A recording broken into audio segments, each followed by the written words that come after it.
બરોબર.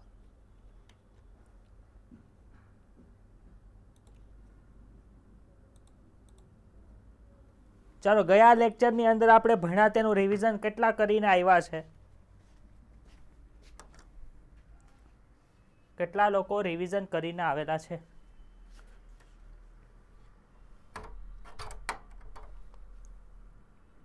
આજ મને લાગે છે મુનિવ્રત લઈ લીધું છે બધાએ.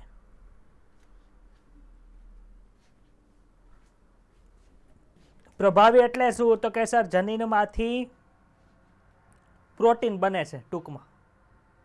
જો પેપ્સિનની વાત થતી હોય અથવા તો ઇન્સ્યુલિનની વાત થતી હોય તો ખબર પડી જાય કે ન ખબર પડી જાય? પ્રચ્છન્ન છે એટલે હું તમારો અવાજ મને નથી આવતો. માઇક બંધ થઈ ગયું. હાલો હાલો. હા બસ આવે છે. કંઈક બોલો ને તો મને ખબર પડે ન કહેવાને એમ થાય હું એકલો એકલો બોલું છું. પ્રચ્છન્ન એટલે શું? તો કે જનીનમાં કંઈક ખામી થઈ ગઈ છે અથવા તો જનીનમાંથી mRNA બને છે એમાં કંઈક ખામી છે અથવા તો mRNA કંઈક એમિનો એસિડ નથી મળતો. આથી જે ટ્રાન્સલેશનની પ્રોસેસ હરખી નથી થતી એટલે એ વ્યક્ત નથી થતું. આવું યાદ રહી જશે કે નહીં યાદ રહે? એટલે કે સમજાણું કે નથી સમજાણું આવું વિઝ્યુલાઇઝ કરીને આવ્યા ને તમે? હા, એક જોક્સ કે હાલ સાંભળો. એક ભાઈ હતા, એ બીજા ભાઈને કહે તમે શું કામ કરો છો? તો કે કામ કરો છો શું તમે? તો ઓલા ભાઈ કે મારી પાસે વિમાને છે ને મારી પાસે ગાડી છે. બે વસ્તુ છે, જેસીબી છે અને સ્ટીમરે છે. તો ઓલા ભાઈને એમ થયું ઓહો હો કેટલા મોટા ઉદ્યોગપતિ હશે કે આની પાસે બધું છે. પાછો એ પ્રશ્ન પૂછ્યો તમે કામ શું કરો એ તો કયો? કે મારી પાસે સ્ટીમર છે, મોટરસાયકલ છે, વિમાન છે, બધું જ છે. તો ઓલા ભાઈને મગજ ગયો કે તમે શું કામ કરો છો એ કયો ને. એ કે રમકડાની દુકાન છે. એમાં તો વિમાને હોય, સ્ટીમરે હોય કે ન હોય? એટલે ઓલો તો એમ હવે તો બહુ મોટો ઉદ્યોગપતિ હશે, પણ ઉદ્યોગપતિ નીકળો ને કોણ? રમકડાની દુકાન. સમજાણો કે જોક્સ ન સમજાણો? હાલો પાછો સંભળાવીએ. એક ભાઈ હતા, એ બીજા ભાઈને પૂછે છે કે તમે શું કામ કરો છો?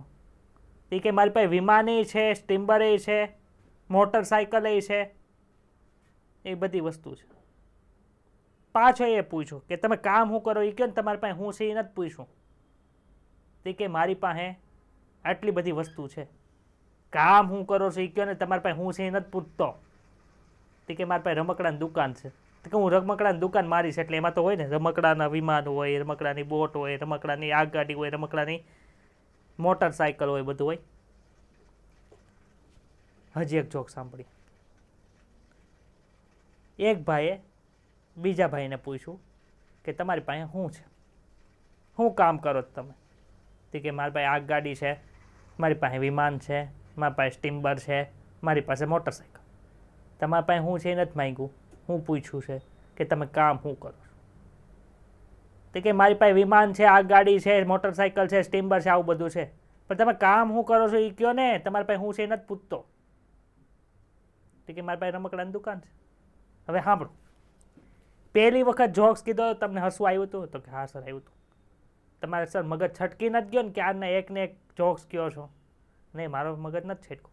તો જો તમે પહેલી વખત જોક સાંભળો છો તમને હસવું આવે છે, એની જોક્સ છે એ બીજી વાર સાંભળો છો તો હસવું ઓછું આવે, ત્રીજી વખત સાંભળો છો તો હસવું આવતું જ નથી. તો તમે એક ને એક જોક છે વારંવાર સાંભળવાથી તમને હસવું નથી આવતું. તો એક ને એક વસ્તુને યાદ કરીને તમે દુઃખી શું કામે થાવ છો એ નથી ખબર પડતી. ડિપ્રેસ થઈ જાય. સર મારા નીટમાં 200 જ માર્ક આવ્યા હતા. સર નીટ 2021માં મારે 200 જ માર્ક આવ્યા હતા. સર નીટ 2021માં મારે 200 જ માર્ક આવ્યા હતા. એમ એક ને એક વસ્તુ યાદ કરીને રોવે છે. જોક્સમાં એક ને એક વસ્તુ સાંભળીને હસતા નથી તો એક ને એક વસ્તુને યાદ કરીને દુઃખી શું કામ થવું જોઈએ એ મને સમજાતું નથી. ખબર પડી? એટલે હવે જ્યારે દુઃખી થાવ ને નીટ 2021ના માર્કને યાદ કરીને ત્યારે યાદ કરજો રમકડાવાળો જોક્સ. એટલે ખબર પડી જાય એક ને એક વસ્તુને યાદ કરીને દુઃખી થવાનું હોય નહીં. કે દુઃખી થવાનું હોય શું કરવાનું હોય? ચાલો ભાઈ આપણે મેન્ડલ પાસે આવી જઈએ. મેન્ડલભાઈ કોણ હતા? તો કે એ કારકોની શોધ કરી હતી જેને લીધે શું થાય છે? આનુવંશિકતા છે અથવા તો ભિન્નતા શિફ્ટ થઈ જાય છે. ભાઈ કાલના લેક્ચરમાં કંઈ ડાઉટ હોય તો બોલો, તો આજે સમજાય, નકર આજ બધું ઉપરથી ઉકલી જાય. કાલે જે આપણે પેજ ભણાવ્યું હતું એમાંથી કંઈ એક ક્વેશ્ચન આવે એવી સંભાવના બહુ નથી, કેમ કે આમાં એવા ઇમ્પોર્ટન્ટ ક્વેશ્ચન છે, એમાંથી ક્વેશ્ચન પૂછે છે, પણ આપણે કાંઈ અવોઇડ કરવાનું નથી, કેમ કે આપણે ટોપર બનવાનું છે. એટલે ચલો ભાઈ, મેન્ડલના આનુવંશિકતાના નિયમો એટલે શું ભાઈ? આનુવંશિકતા એટલે ખબર પડી કે ન ખબર પડી તમને? તો આપણે ગઈકાલે આપણે ઉદાહરણ ક્યાં ક્યાં લીધા? તો કે સર આપણા શરીરની અંદર ટ્રિપ્સિનોજન છે કે પેપ્સિનોજન છે એ બને છે કે નથી બનતું એવું જોયું હતું. અથવા તો કોઈ પુષ્પ છે એ લાલ રંગનું છે કે સફેદ રંગનું છે, એ શું કામ એવું થાય એ આપણે ભણ્યા કાલે? તો કે સર આ ભણ્યા હતા. એ વ્યક્ત શું કામ થાય છે, વ્યક્ત શું કામ નથી થતું, એ આપણે કાલે જોઈએ.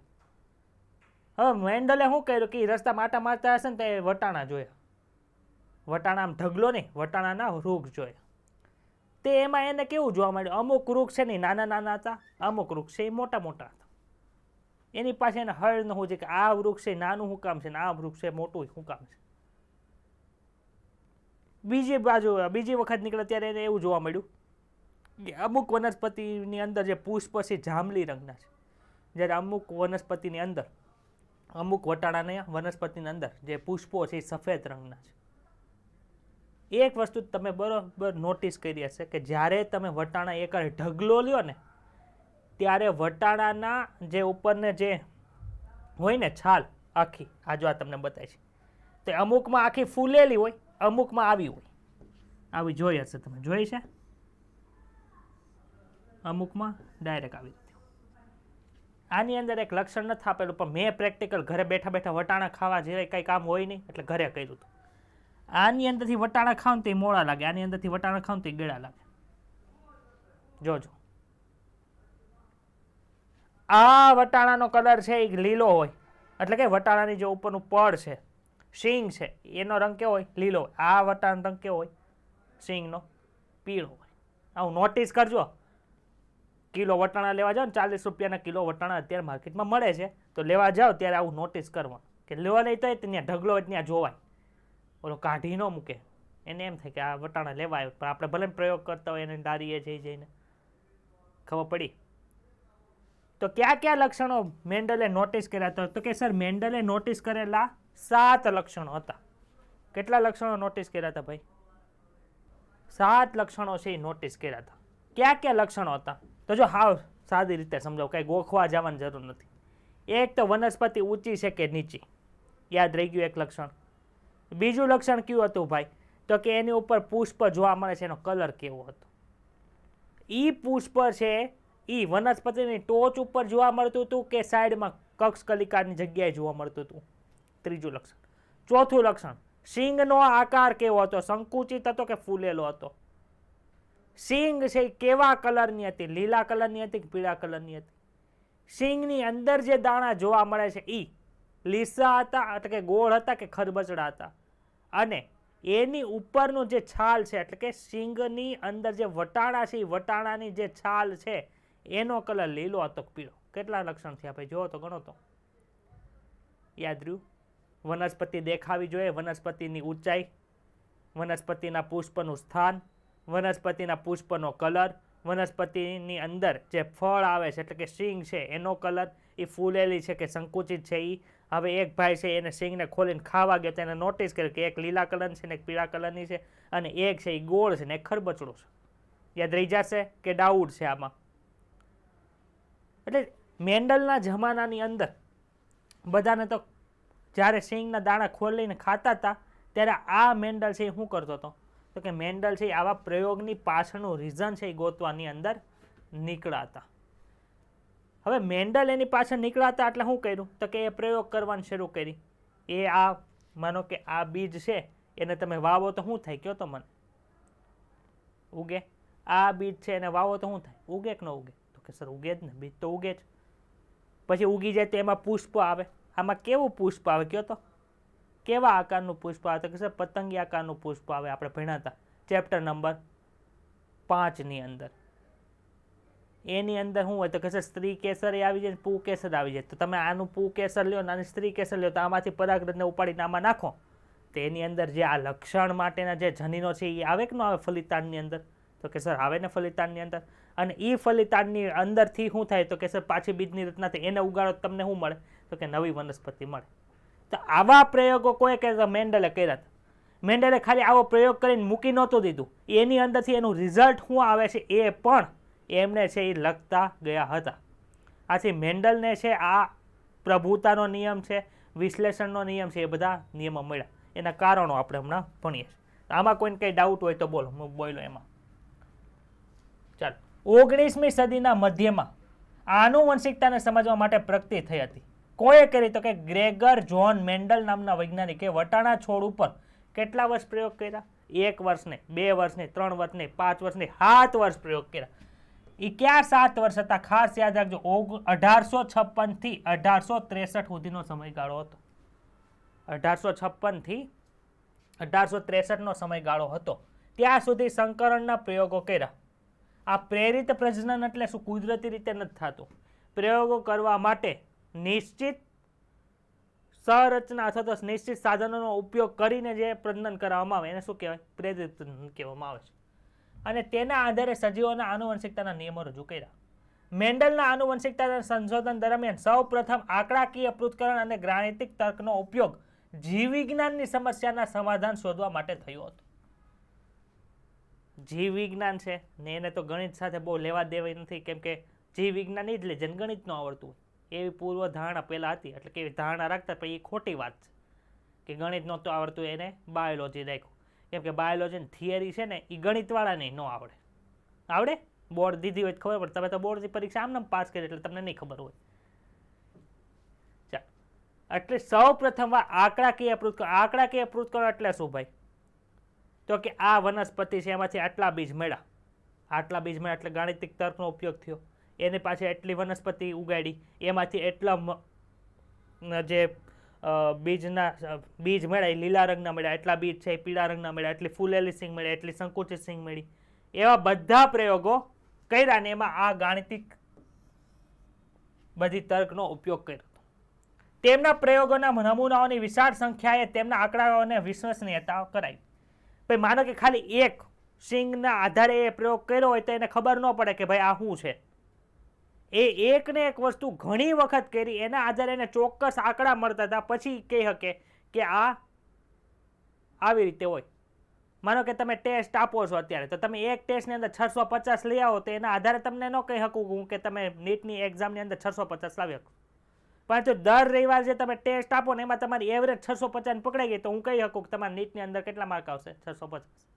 એક વારે કહી શકાતું નથી, વારંવાર કરવું પડે તો કહી શકાય. એવી રીતે એક ને એક પ્રયોગ ઘણી બધી વખત પુનરાવર્તિત કર્યો હતો ને એના આધારે વિશાળ સંખ્યાઓને આધારે એના આંકડાઓને વિશ્વસનીયતા પ્રાપ્ત થઈ. સાથે સાથે તેઓએ એ ઉપયોગમાં લીધેલ છોડની ઉત્તરોત્તર પેઢીઓ પર કરવામાં આવેલ પ્રયોગો તથા તેઓની સફળ ધારણાઓએ સિદ્ધ કર્યું કે તેના પરિણામોથી ભ્રામક વિચારોને બદલે મેન્ડલના આનુવંશિકતાના સામાન્ય નિયમોનું પણ નિદર્શન કરે છે. ભ્રામક વિચારો એટલે કે મેન્ડલ આવું કહેતો હતો કે આવું થાય છે, આવું થાય છે, આ વનસ્પતિને તમે આની સાથે સંકરણ કરાવો, આ પુષ્પની પરાગરજ સાથે તમે સંકરણ કરાવો તો આવું તમને સંતતિ મળશે, એવું એ પહેલાં કહી દીધું હોય. તો બધા શું માને કે આવું જ કંઈ શક્ય નથી, તો ગમે એ રીતે થાય. શું કામ ભાઈ ગમે એ રીતે થાય? તો કે સજીવોની અંદર ઘણી બધી વિવિધતા જોવા મળે, એને લીધે એવું થતું હોય, એવું બધાને લાગતું હતું, પણ એવું નહોતું. આથી મેન્ડલે જે આ બધા પ્રયોગ કરી ભ્રામક નહોતા. ક્લિયર થાય છે?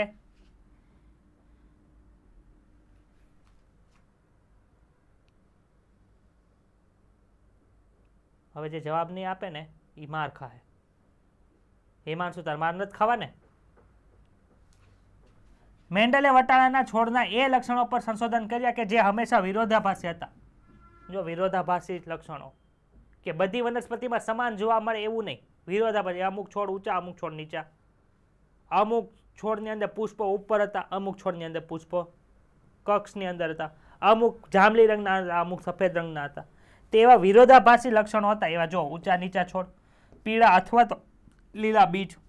આના કારણે તેઓના આનુવંશિકતાના નિયમોનું આધારભૂત માળખું તૈયાર કરવામાં સહાયતા મળી. ત્યારબાદના વૈજ્ઞાનિકોએ તેનો વિસ્તાર કર્યો જેનાથી વિવિધ કુદરતી નિરીક્ષણ અને તેમાં નહિવત જટિલતાનું સ્પષ્ટીકરણ થઈ શકે. આ ખાસ યાદ રાખજો. પ્રભાવી અને પ્રચ્છન્ન. પેલું શું છે ભાઈ? બીજનો આકાર. જો કેવો પ્રભાવી કોણ છે? ગોળ બીજ. પ્રચ્છન્ન કોણ છે? ખબર પડી? બીજું કોણ છે? બીજનો રંગ પીળો છે. બીજનો રંગ પીળો અને શીખનો રંગ લીલો. એમાં કોઈ ડિફરન્સ નહીં કરવો. જો બીજનો રંગ પીળો છે એ પ્રભાવી છે, જ્યારે શીંગનો રંગ છે એ લીલો છે એ પ્રભાવી છે. ખબર પડી તમને? શું? પછી તો આપણે અહીંયા બધા આવે એ લીલા રંગના હોય. આપણે સૂકવેલા વટાણા તે ખાધા જ? એ કેવા રંગના હોય? લીલા રંગના હોય કે પીળા રંગના આવે? આવ્યો પીળા રંગનો બીજનો રંગ? એટલે પ્રભાવી કોણ છે? પીળા. પ્રચ્છન્ન કોણ છે? લીલા. ત્રીજો, પુષ્પનો રંગ જાંબલી રંગ છે એ કેવો છે ભાઈ? પ્રભાવી. સફેદ રંગ છે એ કેવો છે? પ્રચ્છન્ન. ભાઈ સફેદ કેમ પ્રચ્છન્ન આવ્યું? તો કે સર કોઈ પણ જાતના રંજક દ્રવ્ય ઉત્પન્ન કરતું જે હશે ને જની, એમાં કંઈક ખોડ ખાપણ આવી ગયા એટલે એ રંજક દ્રવ્ય બનાવી શકતું હશે નહીં. ખબર પડે? વિઝ્યુઅલાઇઝ થાય છે આ પ્રભાવી પ્રચ્છન્ન એટલે હું? તમે સમજાવી શકો? તમને કોઈક તમારી પાસે પૂછવા આવે તો? માનો કે હિમાંશુ રીડિંગ કરવા બેઠો, એનો ફ્રેન્ડ આવ્યો કે પ્રભાવી એટલે હું, હિમાંશુ સમજાવી કે તું ન સમજાય કે પ્રભાવી એટલે હું? ખબર પડે ને પાછળની mRNA વાળી બધી તકનીક. પિનલ મજામાં ને? ચલો. સિંગનો આકાર ફૂલેલી સિંગ છે એ પ્રભાવી છે, જ્યારે સંકુચિત સિંગ છે એ પ્રચ્છન્ન છે. સિંગનો આકાર છે એ લીલો છે એ પ્રભાવી છે, જ્યારે પીળો છે એ કેવો છે? પ્રચ્છન્ન છે.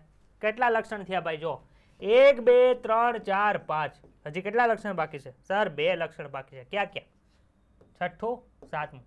પુષ્પનું સ્થાન કક્ષીય. જો આ કક્ષીય બાજુ એટલે કે કક્ષ કલિકામાંથી જે પુષ્પો ઉત્પન્ન થયા છે એ પ્રભાવી છે, જ્યારે અગ્રીય જો આમાં પ્રકારના અગ્રભાગો એ આપણને શું જોવા મળશે? પુષ્પ. આથી અગ્રીય જે પુષ્પ છે કેવા છે?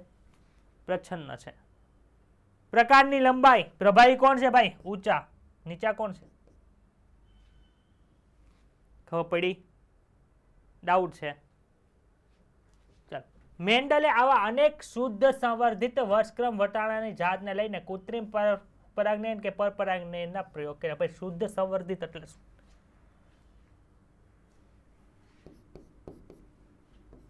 Very good. સમયુગ્મી હોય તો જ આપણને ખબર પડે કે આ હું દર્શાવશે એમ.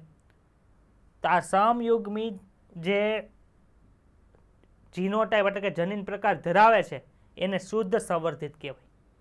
ભાઈ શુદ્ધ સંવર્ધિત આ વનસ્પતિ છે કે નહીં એ જાણવું હોય તો શું કરવું પડે ખબર છે તમને? આપણે આવશે કસોટી સંકરણ આવશે. ભાઈ માનો કે મારી પાસે એક વનસ્પતિ છે, એ વનસ્પતિ છે કેવી છે ભાઈ? તો કે સર ઊંચી છે. માનો કે વટાણાની જે વનસ્પતિ છે એ આપણે લીધી ને એ છોડ કેવો છે? ઊંચો છે. તો છોડ ઊંચો બે રીતે હોઈ શકે ને? ટી હોય તો એ ઊંચો થાય, ટી અને સ્મોલ ટી હોય તો એ ઊંચો થાય.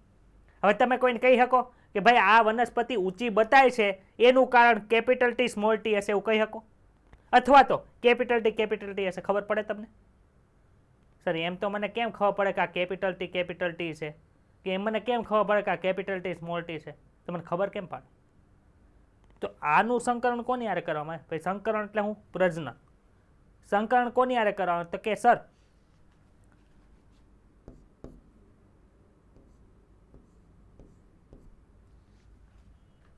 પ્રચ્છન્ન. ભાઈ નાની વનસ્પતિ હોય તેના પરથી તમે કહી શકો ને ડાયરેક્ટ કે ભાઈ આ નાની છે એટલે એમાં સ્મોલ ટી હશે? કહી શકો કે ન કહી શકો?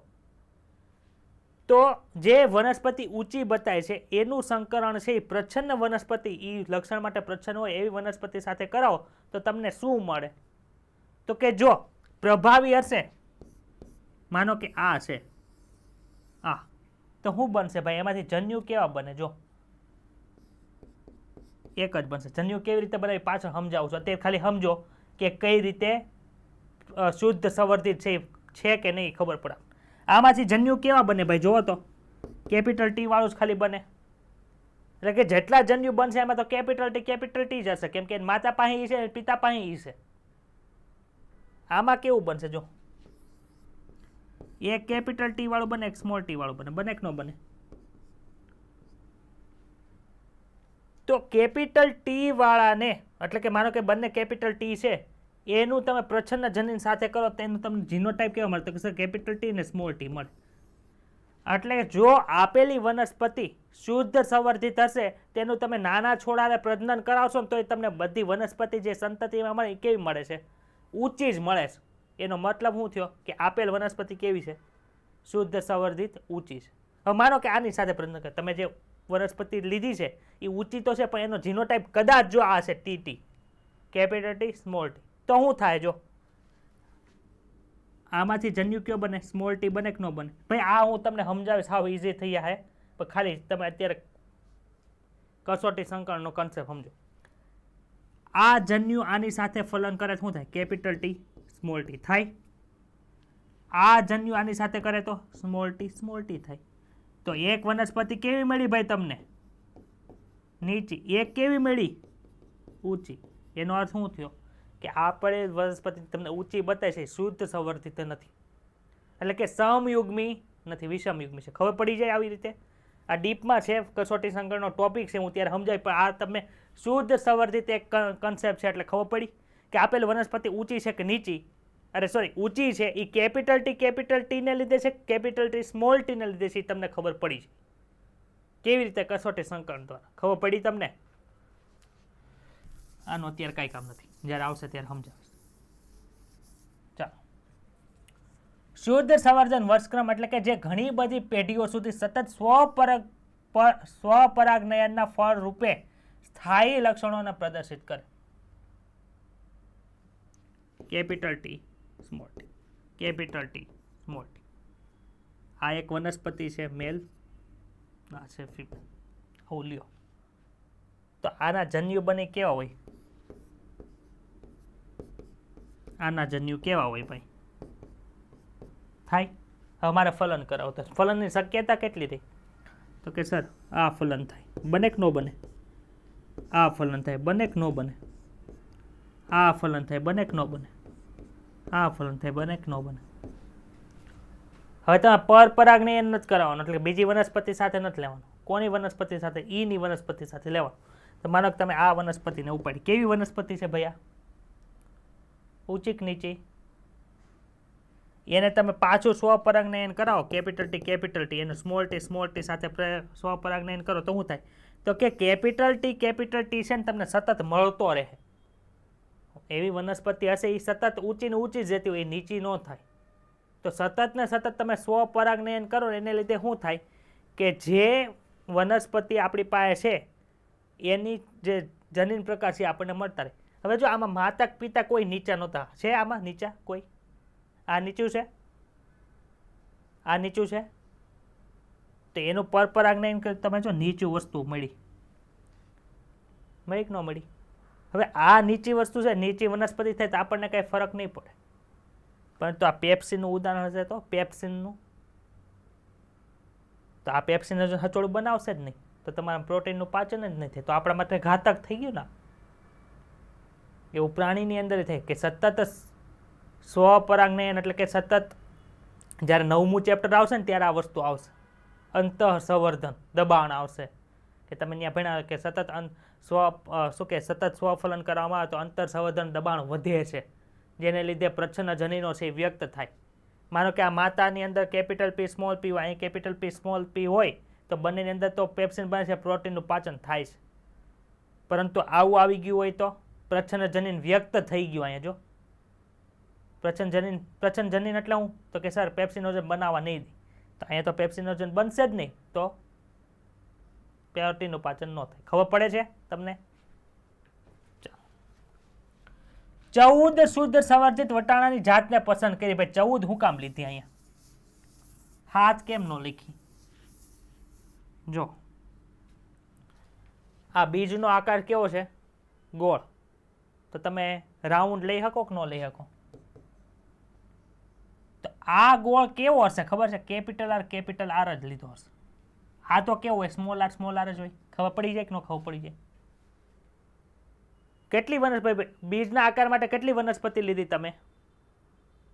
તો તમે આવા કેટલા લક્ષણ લીધા હશે? તો 7 વનસ્પતિમાં શુદ્ધ સંવર્ધિત જાત કેટલી થાય? 7 દુ 14. ખબર પડે છે? એટલે 14 જાતિ લીધી, પણ કેવી છે? બધી શુદ્ધ સંવર્ધિત છે. જે કોઈ એક લક્ષણને બાદ કરતા બધા લક્ષણોની અંદર સમાન હોય. કેવી રીતે સર? એક લક્ષણને બાદ કરતા બીજા લક્ષણ કેવી રીતે સમાન?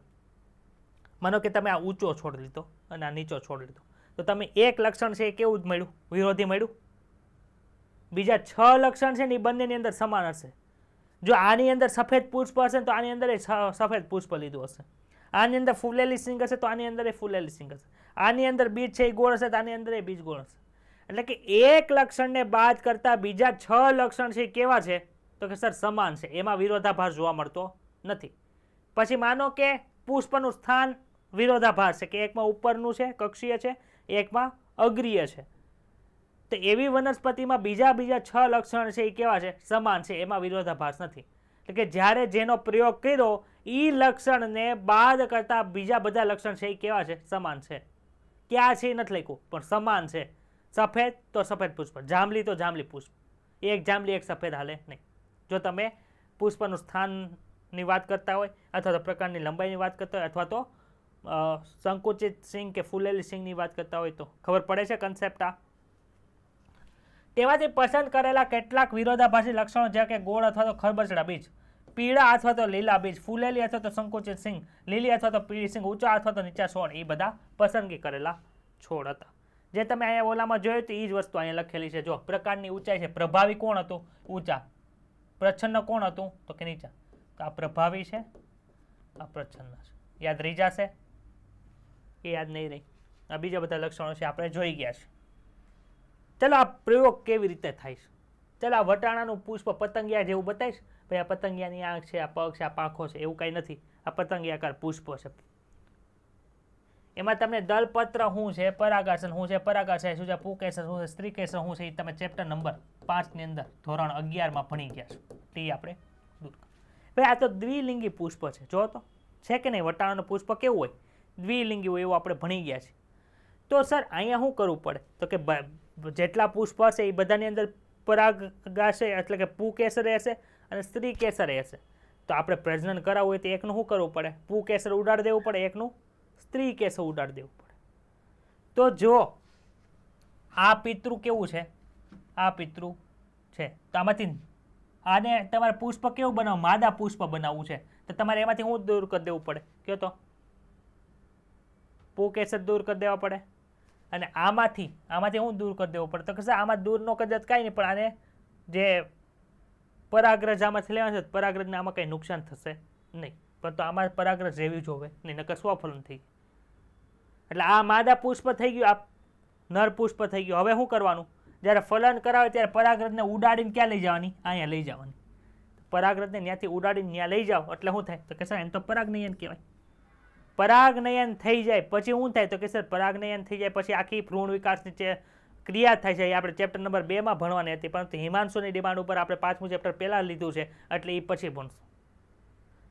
એ ભ્રૂણ નિર્માણની ક્રિયા થઈ જાય પછી શું થાય ભાઈ? તો કે સર ફળનો વિકાસ થાય. તો આ ફળ બતાવીશ તમને. એની અંદર શું છે? તો કે સર આ બધા બીજ છે. આ બીજને વાવો એટલે પાછી નવી વનસ્પતિ થાય. આને વાવો તો બીજી આ બધી વનસ્પતિ નવી નવી ઉગે છે. આખી પ્રોસેસ છે એ મેન્ડલે કેટલી બધી વાર કરી હશે. તો આમાં કોઈને કંઈ ડાઉટ હોય તો બોલો. એક જનીનનું વારસાગમન. એક જનીનનું વારસાગમન એટલે શું?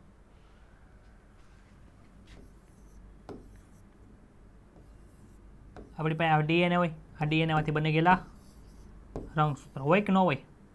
તો માનો કે એક લક્ષણ છે અહીંયા માણસની અંદર વાળના રંગનું લક્ષણ છે. અહીંયા તે કેવું હોય? વાળના રંગનું લક્ષણ હોય કે ન હોય?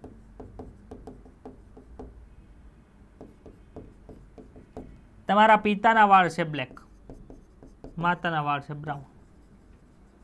ધારો કે આવું છે. તો આ લક્ષણ તમારી અંદર કઈ રીતે ઉતરે? કેટલા લક્ષણ તમે કન્સિડર કર્યા છે? 2 લક્ષણ છે. વેરી ગુડ, શાબાશ. એક જ લક્ષણ છે, વાળનો રંગ એટલે એક જ લક્ષણ થયું. ખબર પડી? કેટલા લક્ષણ લીધા? એક જ લક્ષણ લીધું કે વાળનો રંગ કેવો હશે. એ તમારી આગળની પેઢીમાં કઈ રીતે આવે એનો અભ્યાસ કરો, એને એક જનીનનું વારસાગમન કહેવાય. હવે તમારે એક આરે બે લક્ષણ લેવા છે, ભાઈ વાળનો રંગ કેવો છે અને માનો કે બીજું લક્ષણ છે આંખના ડોળાનો રંગ હોય ને, ગ્રીન કલરનો હોય, કોઈકને બ્રાઉન કલરનો હોય, કોઈકને બ્લેક કલરનો હોય. જોયા છે? બ્લુ કલરના હોય. તમે જ્યારે ડૉક્ટરની લેબ ઉપર જાઓ ને ક્યાંક, તો ત્યાં ચોંટાડેલા હોય બધા, અથવા તો ઓપ્ટિશિયન હોય, ચશ્માવાળાની દુકાન હોય ત્યાં હોય. તો બીજું લક્ષણ માનો કે છે આંખના ડોળાનો રંગ. તો તમે બે લક્ષણ આગળની પેઢીમાં કઈ રીતે જાય એવું તમે એકારે નક્કી કરો. તે શું કર્યું? બે જનીનનું વારસાગમન. ખબર પડે છે હું કહેવા માંગુ છું? એક જનીનનું વારસાગમન એટલે હું એક લક્ષણ તમારી સંતતિમાં કઈ રીતે ઉતરે છે એનો અભ્યાસ કર્યો. બે જનીનનું વારસાગમન એટલે બે જનીનો એક આરે કેવી રીતે જાય છે એનો અભ્યાસ થાય. હવે તમે મને એ કહો, એક સંકરણ પ્રયોગ અને એક જનીનનું વારસાગમન બે સરખું થાય કે અલગ અલગ થાય? એક જ થાય. ખબર પડી? એક સંકરણ પ્રયોગ એટલે તમારા મગજની અંદર શું આવવું જોઈએ કે એક લક્ષણ છે એક પેઢીમાંથી બીજી પેઢીમાં કઈ રીતે આવે. દ્વિસંકરણ પ્રયોગ કે એક સાથે બે લક્ષણો છે એ એક પેઢીમાંથી બીજી પેઢીમાં કઈ રીતે આવે. ક્લિયર થાય છે? તો આ મેન્ડલે બધું ગોઈતું હતું. મેન્ડલે કોની ઉપર પ્રયોગ કર્યા હતા ભાઈ? વટાણા ઉપર. તો આપણે વટાણાનું ભણવાનું હોય, આંખના રંગનું ભણવાનું હોય નહીં, વાળના કલરનું ભણવાનું હોય નહીં. એટલે શું કરવાનું? આંખના કલર, વાળના કલર છે એની જગ્યાએ શું કરી નાખો? ઊંચાઈનું લક્ષણ, બીજનું લક્ષણ થઈ જશે. યાદ રહેશે? ચાલો, કાલનું જે ભણીને આવ્યા છે એને વાંધો નહીં આવે. કાલનું જે રિવિઝન કરીને આવ્યા છે એને વાંધો નહીં આવે. ચાલો એક ઉદાહરણ લે કે આવો સંકરણ પ્રયોગ મેન્ડલ દ્વારા કરવામાં આવ્યો હતો, જ્યાં તેમણે વટાણાના ઊંચા છોડ અને નીચા છોડનું સંકરણ કર્યું હતું. આ પ્રયોગ દ્વારા એક જનીનના વારસાગમનનો અભ્યાસ કર્યો. આકૃતિ આપણે આગળ જોઈ ગયા તે. આ સંકરણ દ્વારા પ્રાપ્ત થતા બીજનો ઉપયોગ કરીને તેમણે પ્રથમ સંકર પેઢીના છોડ પ્રાપ્ત કર્યા, જેને હું કહેવાય ફિલિયલ વન પ્રેટ છે. નહીં જો આ કોણ છે ભાઈ? પિતૃ છે. પિતૃને શું કહેવાય? પેરેન્ટ્સ કહેવાય કે ન કહેવાય? તો ત્યાં પી લખો. એનું શું કર્યું ભાઈ? તો કે સર તમે સંકરણ કરે, સંકરણ કરાવવાથી બીજ વાવ્યા ને બીજ મળ્યા ને એ બીજને વાવ્યા એટલે આ સંતતિ થઈ કે ન થઈ? કેટલામી સંતતિ છે? પહેલી સંતતિ છે. તેનું કહેવાય F1 પેઢી કહેવાય. હવે આમાં તમે પરપરાગનયન કરો અથવા સ્વપરાગનયન કરો શું થાય? પાછા બીજ બને. એ બીજને પાછા વાવત શું થાય? પાછા નવા છોડ ઉગે. તો નીચે જે થાય એને શું કહેવાય? F2 પ્રોજેની કહેવાય. F2 પ્રોજેન એટલે કે સંતતિ બે. F નું નામ શું થાય? તો કે સર ફિલિયલ. યાદ રાખજો ઇંગ્લિશ. અને આ P એટલે પેરેન્ટ્સ. યાદ રહેશે? જો લખ્યું છે. પહેલી જે પેઢી મળે છે એને શું કહે? પ્રથમ સંકર પેઢીના છોડ, અથવા તો એને ફિલિયલ, અહીંયા 1 નીચે લખ્યો છે ને પ્રોજેની તરીકે ઓળખવામાં, અથવા તો F1 વડે પણ દર્શાવવામાં આવે છે. મેન્ડલે જોયું કે F1 પેઢીમાં પ્રાપ્ત થતા બધા છોડ કેવા હતા? ઊંચા હતા, જે એક ઊંચા પિતૃને સમાનતા. કોઈ પણ છોડ નીચો નહોતો. એટલે શું કહેવા માંગે? તો કે ભાઈ એક છોડ આ છે, એની બાજુમાં બીજો છોડ આવે. આની વચ્ચે શું કરાયું ભાઈ? પરાગનયન. પરપરાગનયન એટલે શું ભાઈ? તો કે એક વનસ્પતિને પુષ્પને બીજી વનસ્પતિના પુષ્પથી, એટલે કે માનો કે અહીંયા ગુલાબ આવ્યો હોય તો ગુલાબના પુષ્પનું બીજા ગુલાબની વનસ્પતિ વડે પરાગનયન કરો તેને પરપરાગનયન કહેવાય. સ્વપરાગનયન એટલે શું? તો કે વનસ્પતિ છે એની અંદર પુષ્પ આવ્યું છે તો એ જ પુષ્પનું એ જ પુષ્પ વડે પરાગનયન થઈએ તેને શું કહેવાય? સ્વપરાગનયન કહેવાય. એટલે ખબર પડે છે? ચાલો હવે માનો કે મેન્ડલે છે એ બંને ઊંચા છોડ લીધા, અથવા તો એક છોડ ઊંચો લીધો ને એક છોડ નીચે લીધો. આની વચ્ચે શું કર્યું? તો કે સર પરપરાગનયન કરાયું. તો એને જે F1 પેઢી મળી ને એમાં શું જોવા મળે? તો કે સર F1 પેઢીમાં બધા છોડ જેટલા ઉત્પન્ન થયા હતા ને એ બધા છોડ ક્યાં મળ્યા? ઊંચા છોડ મળ્યા. હવે આ ઊંચા છોડ છે એની હાઈટ આની કરતાં વધારે હતી, આની કરતાં ઓછી હતી કે આની જેટલી હતી? તો એવું નહોતું, વચગાળાનું નહોતું. કેવું હતું? તો કે બેમાંથી એક પિતૃની જેટલી હાઈટ હતી એટલી જ હાઈટ આની જોવા મળતી. એટલે કે આ વનસ્પતિની જેટલી હાઈટ હશે ને એટલી જ હાઈટ આ બધી વનસ્પતિને જોવા મળી. ખબર પડી? વચગાળાના નહોતા. ક્લિયર થાય છે? તેઓને આ જ પ્રકારના પરિણામ અન્ય પ્રકારના લક્ષણોમાં પણ જોવા મળ્યા. કે માનો કે અહીંયા લીધું હોય સફેદ પુષ્પ, અરે સોરી જાંબલી પુષ્પ, અહીંયા લીધું હોય સફેદ પુષ્પ, તો F1 પેઢીની અંદર બધા પુષ્પો કેવા મળ્યા? જાંબલી રંગના. આમાં એક ગોળ બીજ લીધું, આમાં ખરબચડું બીજ લીધું, તો F1 પેઢીની અંદર જેટલા બીજ હતા ને એ બધા ગોળ મળ્યા. આની અંદર છે એ પીળા બીજ લીધા, આની અંદર છે એ લીલા બીજ લીધા, તો F1 પેઢીની અંદર જેટલા બીજ મળતા હતા એ બધા કેવા મળ્યા? પીળા બીજ મળ્યા. ખબર પડે છે કે નથી ખબર પડતી? અહીં એક જ લક્ષણની વાત કરી, તમારા બધા લક્ષણ એવી રીતે સમજી લેવાના, એવું કહે છે. તેઓએ જોયું કે F1 સંતતિઓ એટલે કે પ્રથમ પેઢી હંમેશા કોઈ એક પિતૃને સંબંધિત હતી. જાંબલી અને સફેદ પુષ્પ લીધા હોય તો F1 પેઢીની અંદર બધા જાંબલી જ મળતા હતા, ત્યાં પીળો નહોતો થઈ જતો પુષ્પનો રંગ. પછી ફૂલેલી સિંગ અને સંકુચિત સિંગ લીધી હતી તો F1 પેઢીની અંદર જે બધી સિંગ મળતી હતી કેવી હતી? તો કે સર બધી ફૂલેલી મળતી હતી, સંકોચિત જોવા મળતી નહોતી. ખબર પડે છે? એક પેઢીને સમાન હતા. બેમાંથી એક જ પિતૃના લક્ષણોની અભિવ્યક્તિ થાય છે. જો જાંબલી હોય તો જાંબલી જ થાય, સફેદ નથી થતા. એક જ પિતૃની અભિવ્યક્તિ થાય, બીજા પિતૃના લક્ષણ છે અભિવ્યક્ત થતા નથી. તો જે અભિવ્યક્ત થાય છે એને શું કહેવાય? પ્રભાવી. જે નથી થતું એને પ્રચ્છન્ન. મેન્ડલે F1 માં પ્રાપ્ત થતા બધા જ ઊંચા છોડનું સ્વફલન કરે. ભાઈ પહેલા શું કરાવ્યું હતું? પેરેન્ટ્સ વચ્ચે પરફલન કર્યું હતું. F1 પેઢીમાં સ્વફલન કરાયું. હવે F1 પેઢીમાં પ્રાપ્ત થતા બધા ઊંચા છોડનું સ્વફલન કર્યું અને તેને જોઈને આશ્ચર્ય થયું કે F1 પેઢીની પછી જે F2 પેઢી આવેલી છે એમાં પ્રાપ્ત થતા કેટલાક છોડ નીચા હતા. ભાઈ F1 માં તો કે નીચા નહોતા, તો F2 માં નીચે આવ્યા ક્યાંથી ભાઈ? એવો પ્રશ્ન મેન્ડલને થયો. જે લક્ષણ F1 પેઢીમાં જોવા મળ્યું ન હતું એ ક્યાં આવ્યું ભાઈ? તો કે સર F2 પેઢીની અંદર આવ્યું. જે હવે પ્રદર્શિત થયું, F2 પેઢીમાં નીચા છોડનું પ્રમાણ કેટલું હતું? 25% હતું. 25% ને બીજી કઈ રીતે લખી શકાય? તો કે સર 1/4. 1/4 એટલે કે 4 છોડ ને એમાંથી એક છોડ નીચો હોય. ગમે 4 છોડ પકડો એમાંથી એક છોડ કેવો હોય? નીચો હોય. ખબર પડે છે?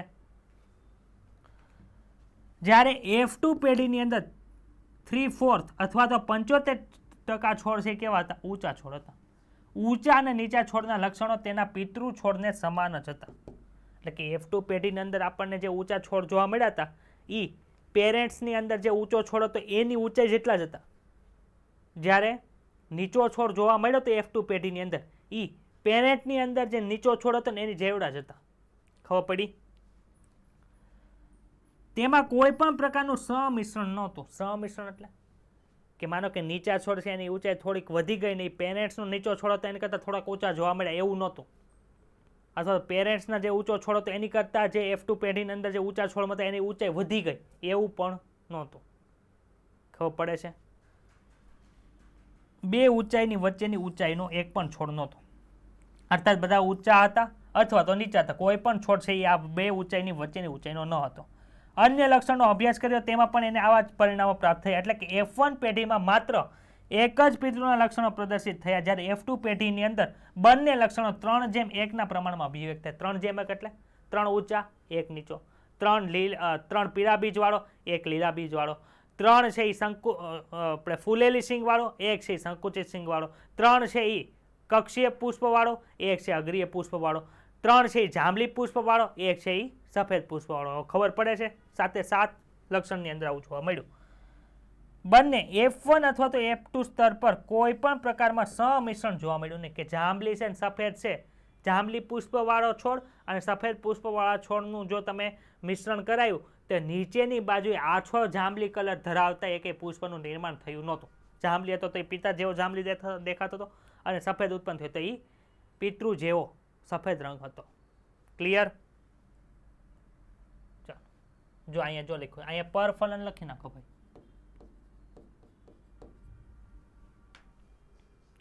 પિતૃ વચ્ચે શું કરી નાખ્યું? પરફલન. એનાથી તમને જે છોડ મળે એ કેવા છે? જો આની જેટલી ઊંચાઈ છે ને એટલા જ ઊંચા છે. ત્યારે F2 પેઢીની અંદર તમને જે મળે એ ઊંચા ઊંચા ઊંચા અને નીચો છોડ છે એ પિતૃ જેટલો જ નીચો છે, ઊંચો છોડ છે એ પિતૃ જેટલો જ ઊંચો છે. એમાં કંઈ પણ જાતનો ભેદભાવ નથી, સમિશ્રણ જોવા મળતું નથી. ભાઈ કોની વાત થઈ? ભાઈ એક જ લક્ષણની વાત થઈ. ઊંચા છે કે નીચા? જાંબલી કે એનું કઈ આમાં વાત થઈ નથી. આથી આને શું કહેવાય? એક સંકરણ પ્રયોગનું આરેખિત સ્વરૂપ તરીકે ઓળખવામાં આવે. ક્લિયર? તો આ તમને બતાય છે, જો આ બતાય છે એના ઉપરથી તમે કહી શકો ઊંચો છોડ છે કે નીચો છોડ છે. તમને જાંબલી પુષ્પ બતાય છે, સફેદ પુષ્પ તમે બતાય છે. બતાય એટલે શું થાય? તમને બતાવ્યું તો કે સર સ્વરૂપ દેખાય. તો આથી જે તમને બતાય છે એને શું કહે? સ્વરૂપ પ્રકાર તરીકે ઓળખવામાં આવે. ઇંગ્લિશની અંદર એને ફિનોટાઇપ કહેવાય. શું કહેવાય? આ યાદ રહેશે. તો કે તમે ફિનોટાઇપ અથવા તો સ્વરૂપ પ્રકાર છે તમે જોઈને ઓળખી શકો છો. હવે માનો કે તમે મેન્ડલનો આ એક સંકરણનો પ્રયોગ કર્યો, એવા તમને F2 પેઢીની અંદર શું જોવા મળ્યું? તો કે સર અમને તો 3 ઊંચા છોડ જોવા મળ્યા ને 1 છોડ નીચો જોવા મળ્યો. એ પ્રમાણ તમે દર્શાવો ને તો એનો સ્વરૂપ પ્રકાર શું કહી શકો? તો કે સર એને 3:1 સ્વરૂપ પ્રકાર કહે કે 3 ઊંચા 1 નીચો. ક્લિયર થયું? હવે આની અંદર જીનેટિક શું રહેલું છે કે એની અંદર જે માતા અને પિતા પાસેથી મળેલા બંને જનીનો વ્યક્ત થાય છે, એક જનીન વ્યક્ત થાય છે, એક જનીન નથી વ્યક્ત થતું, કે બંને જનીન વ્યક્ત નથી થતા, એ તમે જોઈને કહી શકતા નથી. એ માટે તમારે પ્રયોગો કરવા પડે. તો એ જે જનીન છે એનું જે પ્રમાણ છે એને શું કહેવાય? જીનોટાઇપ કહેવાય. શું કહેવાય? જીનો ટાઇપ, અથવા તો એનું ગુજરાતી જનીન પ્રકાર છે. ક્લિયર? ચલો જનીન પ્રકાર અને સ્વરૂપ પ્રકાર વિશે આપણે થોડીક ચર્ચા કરી. મેન્ડલે ભાઈ કેવા લીધા હતા? શુદ્ધ સંવર્ધિત લીધા હતા. યાદ છે તમને કે નથી યાદ? તો શુદ્ધ સંવર્ધિત એટલે શું થાય? તો કે શુદ્ધ સંવર્ધિત ઊંચો છોડ એટલે તમે કેપિટલ ટી લખો કે ન લખો? થઈ ગયો ને? ચાલો, શુદ્ધ ઊંચો છોડ આમ લખાય એટલે કે એના બંને જનીન માતા પાસેથી આવ્યું, પિતા તરફથી ઊંચાઈને છોડાયું, બંને વ્યક્ત થાય છે. સ્મોલ ટી એટલે સર એકેય જનીન છે એ વ્યક્ત નથી થતું. હવે આપણને ખબર છે અર્ધીકરણની અંદર શું થાય? તો કે સર પિતા તરફથી આવ્યું હોય, માતા તરફથી આવ્યું હોય, એમાં વ્યક્તિકરણ થવું જ થઈ જાય, પછી બંને છૂટા પડી જાય ને. તો આપણે જો અહીંયા અર્ધીકરણ કરી નાખીએ. જો આવી ગયું અલગ અલગ જનીન. અહીંયા અર્ધીકરણ કરો તો પણ જો તમે અહીંયા 10 જન્યુ બને કે 25 જન્યુ બને કે 50 જન્યુ બને, બધામાં શું આવશે? ટી ટી ટી ટી જ આવશે. આવે કે ન આવે? આમાં બધા જન્યુ બને એ બધા કેપિટલ ટી જ આવે. આમાં બધા જન્યુ બને કેવા હોય? સ્મોલ ટી જ હોય. એટલે આપણે લખીએ કેટલા? 1. આમાં કેટલા લખાય? હવે શું કર્યું ભાઈ? આ પરાગરજ છે, માનો કે આ પરાગરજ, આ અંડક છે, જે ક્યાં હોય? તો કે સાહેબ બીજાશયની અંદર. હવે આ બાજુનું ફલન કરાવી નાખો તો શું થાય? Capital T small T. આ શું છે? આપણે ફલિતાન બને કે એમાંથી ભ્રૂણનું નિર્માણ થાય, એ બધું છે. આ કોણ હતા? પેરેન્ટ્સ. હવે આ તમે વાવો તો આમાંથી કેટલા વ્યક્ત થાય? કે સર આમાંથી mRNA બનશે, એ mRNA પાછું પોતાનું પ્રોટીન બનાવશે, એને લીધે છોડની લંબાઈ વધી જાય છે. આ વ્યક્ત નથી થતું. એટલે શું થાય છે ભાઈ? તો કે સર આની હાજરીમાં આ વ્યક્ત થતું નથી. તો તમને સ્વરૂપ પ્રકાર કોનો બતાય? તો કે સર કેપિટલ ટી નો બતાવે. ખબર પડી? એટલે તમારી પાસે જેટલા બીજ હશે એ બધા તમે વાવો, એ કેવા ઉગે ભાઈ? ઉગે કે ન ઉગે ઊંચા? તો આને શું કહેવાય? F1 પેઢી કહેવાય કે ન કહેવાય? હવે આની અંદર જેટલા બીજ હશે એ કેવા હશે? કયો તો આ કેવા હશે? Capital T small T, capital T small T, capital T small T, capital T small T. થાય કે ન થાય? હવે આમાં તમારે શું કરાવવાનું છે? આ તમે પરપરાગનયન કર્યું અથવા તો પરફલન કરાયું. અહીંયા શું કરાવવાનું છે? તો કે સર સ્વફલન કરવાનું. એટલે કે આમાં જે પુષ્પ હોય ને એ જ પુષ્પનું એની પરાગરજથી ફલન કરાવી દેવાનું. તો તમારી પાસે મળે કેવું? તો કે સર પુકેસર પાસે કેવું જનીન ટાઈપ હશે? તો કે સર પુકેસર પાસે કેપિટલ ટી સ્મોલ ટી હશે, અથવા તો પરાગરજ પાસે લખો ને. હોય કે ન હોય કેપિટલ ટી સ્મોલ ટી? ભાઈ જે જનીન દ્રવ્ય ફલિતાણની અંદર હોય એ જ બધા કોષ પાસે હોય કે ન હોય? એટલે કે અહીંયા લખો, સોરી, પરાગરજ તો એક કહેવાય, પુંકેસર લખો, કેપિટલ ટી સ્મોલ ટી. પછી સ્ત્રી કેસર પાસે હોય કે ન હોય? આ બધા કોના છે? F1 ના જ છે. તો આમાં જન્યુ બનાવો ભાઈ, આમાં જન્યુ કેવા બને? બે પ્રકારના બને કે ન બને? એક કેપિટલ ટી વાળું હોય, એક સ્મોલ ટી વાળું હોય. આની પાસે એક કેપિટલ ટી વાળું હોય, એક સ્મોલ ટી વાળું. એટલે કે પુંકેસર પાસે બે પ્રકારના જન્યુ હશે, સ્ત્રી કેસર પાસે પણ બે પ્રકારના જન્યુ હશે.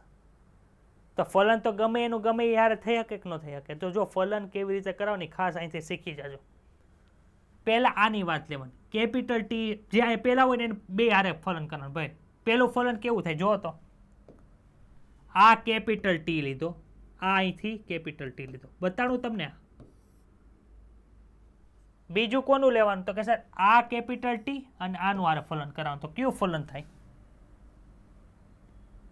તમને છે ને એ ન ભૂલાય ને તો આવી રીતે યાદ રાખવાનું. પહેલા આનું ફલન આની હારે કરવાનું, પછી આનું ફલન આની હારે કરાવો. પહેલાની વારી પહેલા કેપિટલ ટી. બીજું કયું છે? Capital T small T. ખબર પડી આ કે ન ખબર પડી? પછી કોની વારી લેવાની? આની વારી લેવાની. તો શું આવે ભાઈ? તો કે સ્મોલ ટી કેપિટલ ટી લખાય કે ન લખાય? પરંતુ આપણે પ્રભાવી હોય આગળ લખીએ એવું છે, ખાલી બીજું કાંઈ નથી. તમે કેપિટલ ટી સ્મોલ ટી લખો, સ્મોલ ટી કેપિટલ ટી, કાંઈ ફરક ન પડે. તો શું આવે ત્યાં? કેપિટલ ટી સ્મોલ ટી અને પછી શું બને છે? Small T. આમાં કોઈ નો સમજાણું હોય કે મને સમજાણું તમને આમાં? ચાલો, આ છોડ કેવો બનશે ભાઈ કયો તો? આ છોડ, આ છોડ, આ છોડ. એટલે તમારી પાસે 3 છોડ ઊંચા છે, એક છોડ નીચો છે, તમને દેખાય છે. આથી આનું સ્વરૂપ પ્રકાર કેવું મળ્યું તમને? 3:1.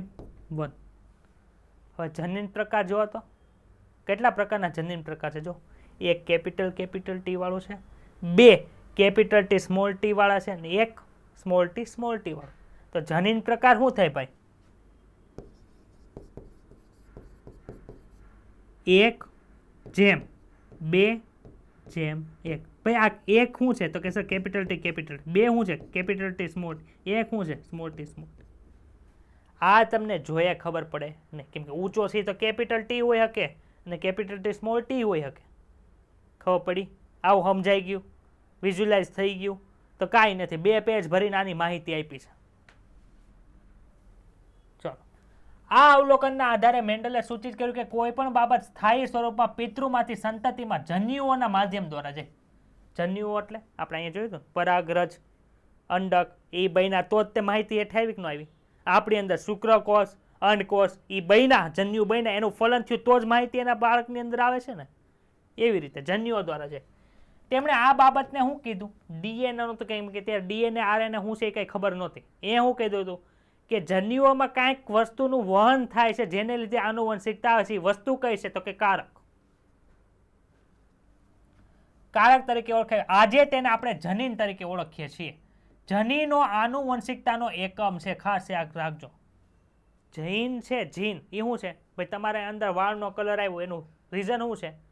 તો કે માતા પિતામાંથી જે આપણને વાળના કલરનું જનીન છે ડીએનએ ની અંદર મળ્યું. એટલે જનીનોની સજીવોમાં નિશ્ચિત લક્ષણોના અભિવ્યક્તિ માટેની માહિતી ધરાવે છે. જનીનો કે જે વિરોધાભાસી અભિવ્યક્તિઓને જોડનું સંકેતન કરે એને વૈકલ્પિક કારક અથવા તો એલીલ કહેવાય. જનીનો કે જે વિરોધાભાસી અભિવ્યક્તિઓને જોડનું સંકેતન કરે. એટલે હું સમજુ, પુષ્પનો રંગ, વટાણાની અંદર જે પુષ્પ જોવા મળે એનો રંગ બ્લુ અને સફેદ. બ્લુ અને સફેદ હરખા નથી, વિરોધાભાસી છે. કા બ્લુ હોય કા સફેદ હોય. કાં તમે નીટની પરીક્ષામાં સારા માર્ક આવીને એમબીબીએસમાં જાઓ, કાં નહીં જાઓ. વિરોધાભાસી થયું કે ન થયું? એવી રીતે પુષ્પનો રંગ કા જાંબલી કા સફેદ, કા બીજ ગોળ કે ખરબચડું. તો લક્ષણ એક છે પુષ્પનો રંગ અથવા તો બીજનો આકાર લક્ષણ એક છે, પણ તમારી પાસે શક્યતા કેટલી છે? બે, કા ગોળ હોય, કા ખરબચડું હોય, કા જાંબલી હોય, કા સફેદ હોય. તો એ જેને લીધે થાય છે એ જોડને શું કહેવાય?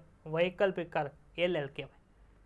એટલે ટી સ્મોલ ટી આ બંને શું છે? તો કે સર આ ડીએનએ વ્યક્ત થાય, આ ડીએનએ નથી વ્યક્ત થતું. એટલે તમારી પાસે બે પ્રકારના જનીન છે, એક જ લક્ષણ, તેને વૈકલ્પિક કારક કહેવાય એકબીજા. ખબર પડી? બંને વ્યક્ત થતા હોય તો વૈકલ્પિક કારક વ્યક્ત થાય છે બે, એવી રીતે. એટલે કે તે જનીનનું થોડુંક ભિન્ન સ્વરૂપ છે. આ વ્યક્ત થાય છે, આ વ્યક્ત નથી થતું. જનીન કોનું છે ભાઈ? તો કે ઊંચાઈનું. આ વ્યક્ત થયું, આ વ્યક્ત નથી થયું, કે ઊંચાઈનું જ છે પરંતુ વ્યક્ત નથી થતું, એટલે કે આની કરતાં અલગ હોય. તો બંને વ્યક્ત થતા હોય તમે આમ લખો, બંને વ્યક્ત ન થતા હોય તમે આમ લખો. બંને હારે હોય તો આ બંને એકબીજાના વૈકલ્પિક કારક થાય. આ વ્યક્ત થાય છે, આ વ્યક્ત નથી થતું, એટલે આને વૈકલ્પિક કારક કહેવાય એકબીજાના. કા કેપિટલ ટી, કા સ્મોલ ટી. જો આપણે મૂળાક્ષરી સંકેતોના સ્વરૂપે પ્રત્યેક જનીન માટે ઉપયોગ કરીએ તો મોટી લિપિને F1 તબક્કામાં વ્યક્ત થતી અભિવ્યક્તિ માટે લેવામાં આવે. F1 માં કોણ વ્યક્ત થતું હતું? પ્રભાવિક પ્રચ્છન્ન. તો પ્રભાવીને કેપિટલ લેટર વડે લખવામાં આવે છે. જ્યારે નાની લિપિને અન્ય વ્યક્ત થતી અભિવ્યક્તિ માટે ઉપયોગમાં લેવામાં આવે. ઉદાહરણ તરીકે ઊંચાઈના લક્ષણમાં ઊંચી વનસ્પતિ માટે કેપિટલ ટી અને નીચી અભિવ્યક્તિ માટે સ્મોલ ટીનો ઉપયોગ કરવામાં આવે છે. કેપિટલ ટી અને સ્મોલ ટી એકબીજાને LL છે ઊંચાઈના, પણ એક વ્યક્ત થાય, એક વ્યક્ત નથી થતું. ક્લિયર? બીજા શબ્દોમાં છોડમાં ઊંચાઈ માટેના LLની જોડ, LLની જોડ એટલે દ્વિકીય છે, એટલે એ માતામાંથી મળી, એક પિતામાંથી મળી હોય. ઈ જોડ છે આ પ્રકારે છે, કાં તો કેપિટલ ટી, કાં કેપિટલ ટી સ્મોલ ટી, અથવા તો સ્મોલ ટી હશે. મેન્ડલે એ પણ સાબિત કર્યું કે શુદ્ધ સંવર્ધિત વતાની ઊંચી અથવા તો નીચી જાતમાં LL કેવો હોય? સમયુગ્મીમાં હોય. કેપિટલ ટી, સ્મોલ ટી હોય કે ન હોય? તમને ખબર છે કે નથી ખબર? અને જ્યાં કેપિટલ ટી અને સ્મોલ ટી છોડના જનીન પ્રકાર તરીકે ઓળખવામાં આવે. અને ઊંચા અને નીચા છોડ છે એ વર્ણાત્મક શબ્દોને છે, એટલે એને સ્વરૂપ પ્રકાર કહેવાય. જો કોઈ છોડનો જનીન પ્રકાર કેપિટલ ટી સ્મોલ ટી હોય તો તેનો સ્વરૂપ પ્રકાર શું હશે ભાઈ?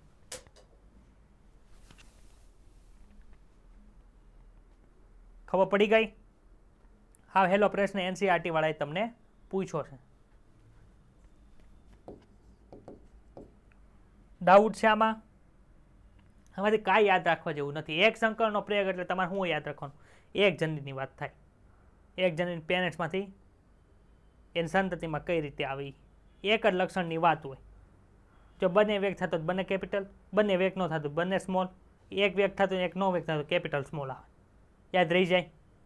પ્રભાવીને કેપિટલ દર્શાવવાનું હોય, પ્રચ્છદને સ્મોલ વડે દર્શાવે, એ તો કંઈ યાદ રાખવાનું હોય તો તમને આવડે જ છે.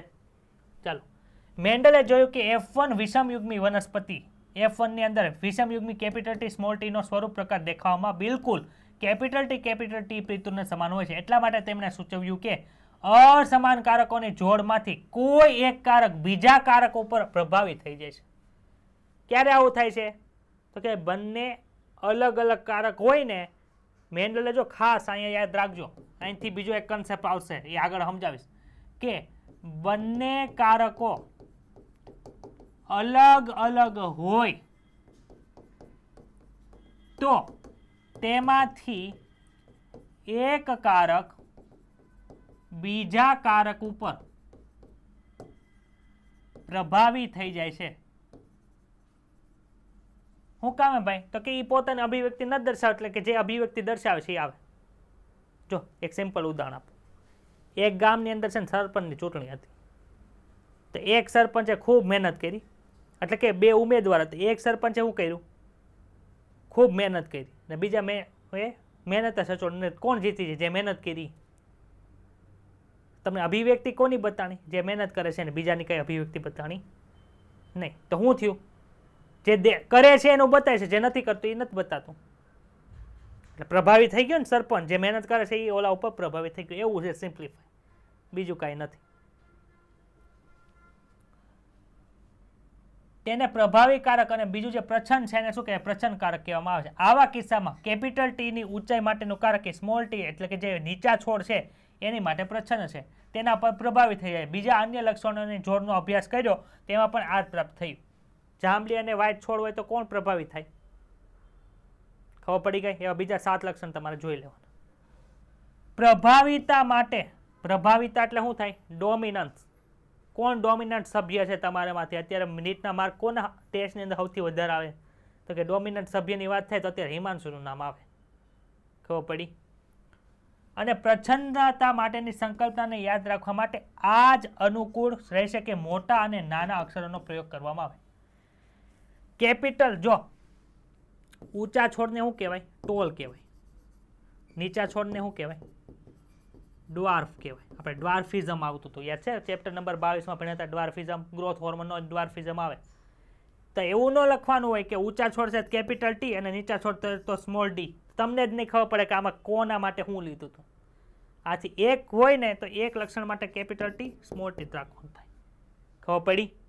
તો જો અહીં લખ્યું છે કે ઊંચા છોડ માટે કેપિટલ ટી અને નીચા છોડ માટે જો સ્મોલ ડીનો ઉપયોગ કરવાનો નથી, કારણ કે એ યાદ રાખવું કઠિન થશે કે શું કેપિટલ ટી દર્શાવે શું સ્મોલ ડી દર્શાવે છે, કે જે એક જ જનીન કે લક્ષણના એલએલ છે કે નહીં. એટલે કે સમયુગ્મીની બાબતે એલએલ છે સમાન હોઈ શકે છે, જેમ કે કેપિટલ ટી અથવા તો સ્મોલ ટી. વિષમયુગ્મીની બાબતે અસમાન હોય છે કેપિટલ ટી અને સ્મોલ ટી. છે કંઈ યાદ રાખવાનું? એક ને એક વસ્તુ 10 વખત કે એનસીઆરટી વાળા લખી એટલે ઓલા લોકોને એમ થાય મને કાંઈ સમજાતું નથી. જ્યારે કેપિટલ ટી સ્મોલ ટી છોડ એક લક્ષણનું નિયંત્રણ કરતા જનીન માટે કેવો છે? વિષમયુગ્મી છે. આને એક સંકરણ કહેવામાં આવે છે અને કેપિટલ ટી અને સ્મોલ ટી વચ્ચે કરવામાં આવેલ સંકરણને એક સંકરણ પ્રયોગ કહેવાય, મોનોહાઇબ્રિડ કોર્સ કહેવાય. કાંઈ નથી આમાં. કોઈને કાંઈ અઘરું લાગ્યું હોય તો બોલો. છે અઘરું કાંઈ? એક સંકરણ એટલે શું યાદ રાખવાનું? તો કે એક લક્ષણનું વારસાગમન હોય ને એક. હજી આપણે ભણ્યા હતા ને એમાંથી જો આમે સમજાયું 3:1 એને સ્વરૂપ પ્રકાર કહેવાય. 1:2:1 એને શું કહેવાય? જનીન પ્રકાર કહેવાય. ભણ્યા આપણે. હું વચાવું છું, તમે ટેન્શન લેવામાં કે આ ઉડાડ દે, એમ નથી કરવાનું. પણ તમને સમજાય છે ટૂંકમાં એ હું કહું છું. ચાલ, ઊંચા છોડ, નીચા છોડ. અહીંયા શું કરાયું ભાઈ? આમાંથી કેટલા પ્રકારના જન્યુઓ બને? તો કે સર આમાં જેટલા જન્યુઓ બનશે ને એ બધા કેપિટલ ટી અને કેપિટલ ટી જ વાળા છે. આમાંથી જેટલા જન્યુ બનશે એ સ્મોલ ટી, કેમ કે બંને બાજુએ જે વિશ્લેષણ થવાનું એટલે કે જે જનીન છે એ છૂટા પડશે, એ બે જનીન હરખા જ છે. મારી પાસે 2 5 સ્ટાર હોય તો બંને જેટલા મારી પાસે 5 સ્ટાર લેવા આવશે એ બધાને 5 સ્ટાર જ મળશે. પરંતુ મારી પાસે 5 સ્ટાર ને ડેરી મિલ્ક હોય તો અમુકને 5 સ્ટાર મળે ને અમુકને ડેરી મિલ્ક મળે. એની માટે મારી પાસે 2 વસ્તુ હોવી જોઈએ ને. એ માતા પાસે એક જ વસ્તુ છે તો એને છોકરાને શું આપે? બધું હરખું આપે. પિતા પાસે એક જ વસ્તુ છે એને છોકરાને શું આપે? એટલે કે એમાંથી જે જન્યુ બને એને શું આપે? હરખું આપે. ખબર પડી?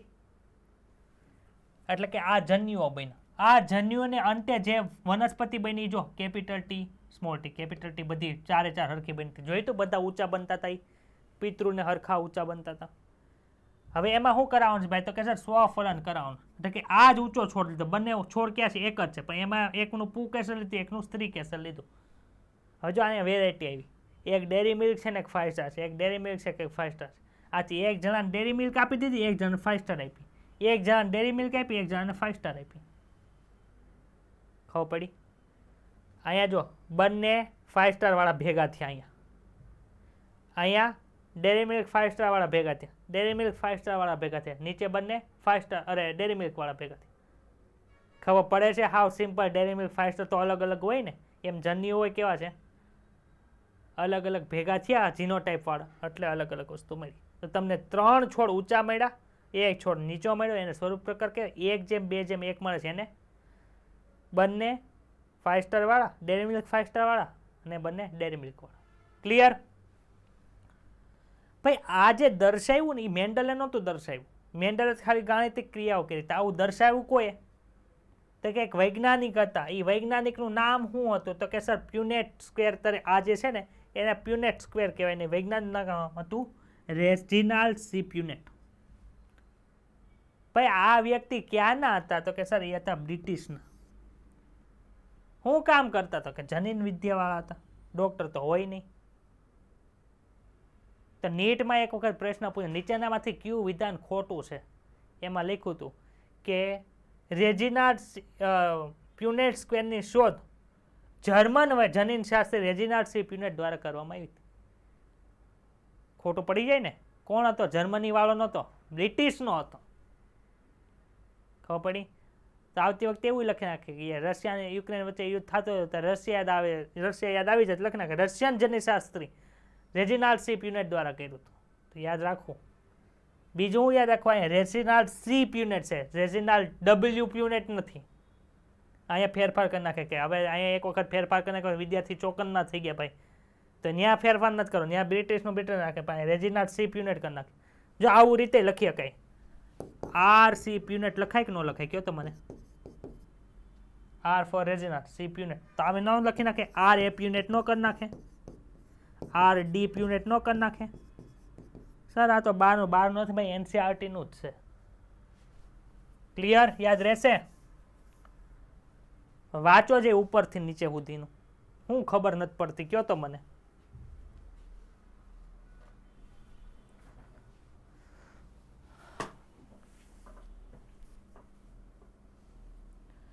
હું વચાવું છું. જો આ નિરીક્ષણ પરથી પ્રચ્છન્ન પિતૃ લક્ષણોની અભિવ્યક્તિ કોઈ પણ સમિશ્રણ વગર F2 પેઢીમાં થાય છે.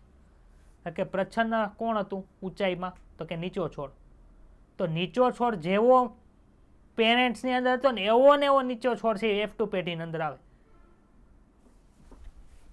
આની જે નીચો છોડ છે એની જેટલી ઊંચાઈ છે આની જેટલી જ છે. જો એની કરતાં વધારે ઊંચી એવું કાંઈ છે નહીં. ખબર પડી તમને? ચાલો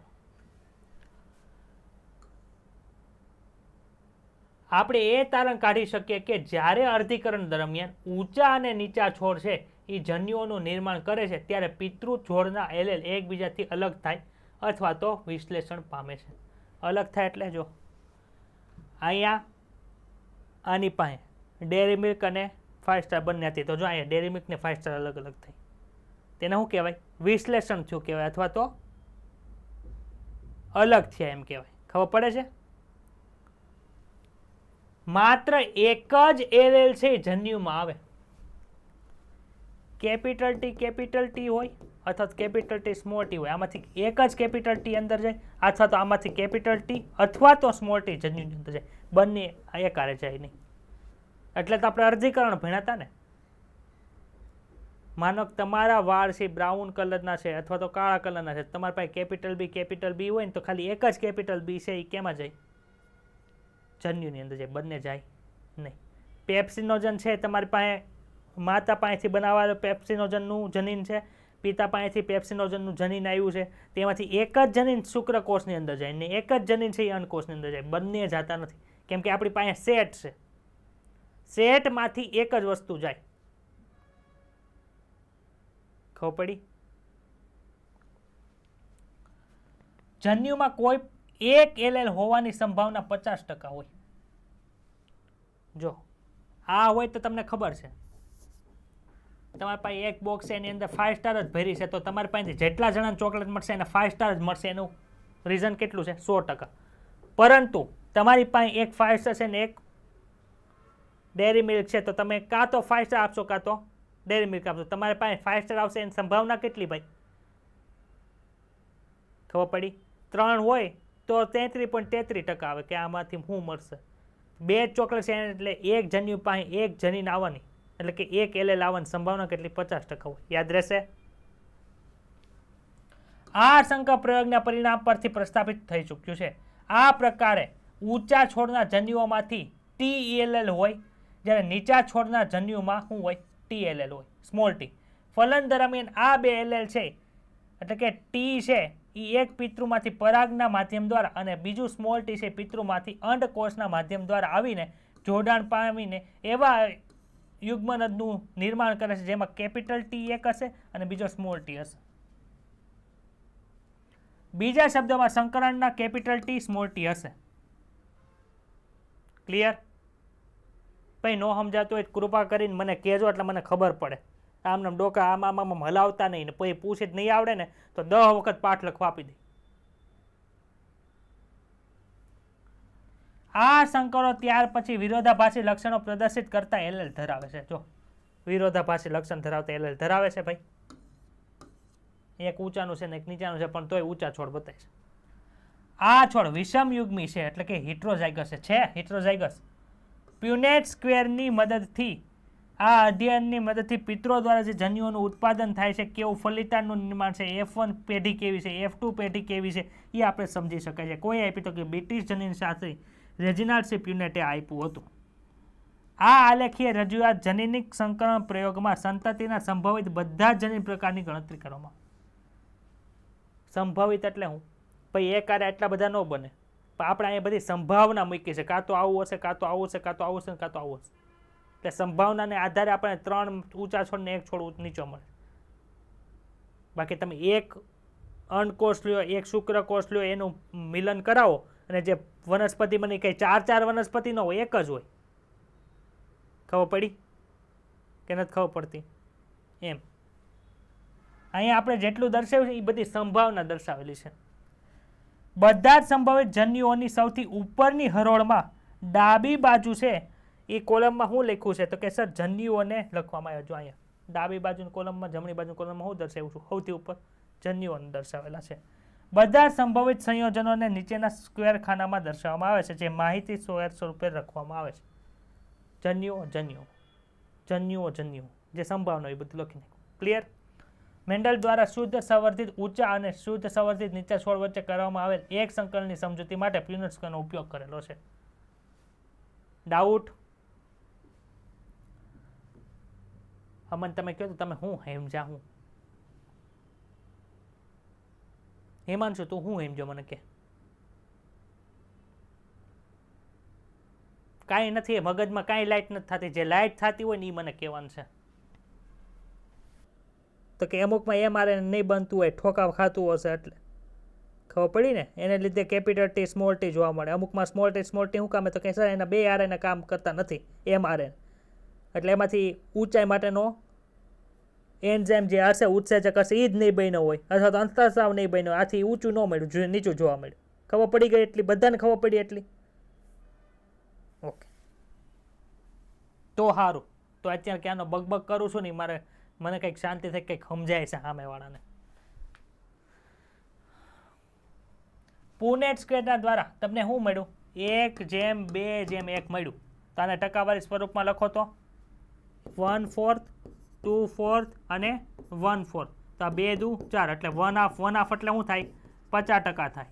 આ 1/4 એટલે 25%, 1/4 એટલે 25%.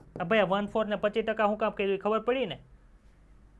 1 હોય તો 100%, તો 4 કેટલા એટલે 100 ભાગ્યા 4 કરો એટલે 25 આવે. આવું તો તમે બેઝિક મેથેમેટિક્સ તમને ખબર હોવી જોઈએ. તમે 10મું પાસ કરીને અહીંયા આવ્યા છો. ચાલો, પરિણામ સ્વરૂપે 1/4 કેપિટલ ટી 1/2 છે, કેપિટલ ટી સ્મોલ ટી 1/4 છે, સ્મોલ ટી જોઈ શકાય છે. જો કે F1માં જનીન પ્રકાર છે કેપિટલ ટી સ્મોલ ટી હોય છે, પરંતુ સ્વરૂપ પ્રકાર છે બધા ઊંચા જોવા મળે છે. F2માં 3/4 છોડ ઊંચા, જેમાં કેટલાક કેપિટલ ટી, જ્યારે કેટલાક કેપિટલ સ્મોલ ટી જોવા મળે છે. બાહ્ય સ્વરૂપથી તેઓને આપણે ઓળખી શકતા નથી કે તે કેપિટલ કે કેપિટલ સ્મોલ ટી છે. ક્લિયર? હીરવા? આથી જનીન પ્રકાર કેપિટલ ટી સ્મોલ ટી માંથી માત્ર એક જ લક્ષણ છે એ કેપિટલ ટીનું છે એ દર્શાવી શકાય છે, એ જ અભિવ્યક્ત થાય છે. આથી કહેવામાં આવે છે કે લક્ષણ કેપિટલ ટી અથવા તો ઊંચા LL માટે LL જે જવાબદાર છે એ સ્મોલ ટી અથવા તો નીચા લક્ષણ માટે કેવું છે? પ્રભાવી છે. સમજાણું? આ લક્ષણની F1માં પ્રભુતાની અસર હોય છે. F1 ની અંદર ખાલી આપણને ઊંચા જોવા મળ્યા, નીચા હું કામ ન જોવા મળ્યા? થતું જ નથી ને. સ્મોલ ટી હું કામ લખ્યું? કે એમાં ઊંચાઈનું જનીન બનતું નથી એટલે સ્મોલ ટી લખ્યું તમે. કેપિટલ ટી એટલે હું? તો કે એ કામ કરે છે, એન્ઝાઇમ બનાવે છે. એટલે એક સરપંચ કાંઈ કામ નથી કરતો, એક સરપંચ કામ કરે. તમને બતાય કોનું કામ કરે એનું બતાય છે. તો શું થયું? તમારા પાસે નેટ કામ કેટલા આવ્યું? જે કામ કર્યું છે એનું. ઓલું જ કાંઈ કામ કરતો નથી તો બતાતું જ નથી.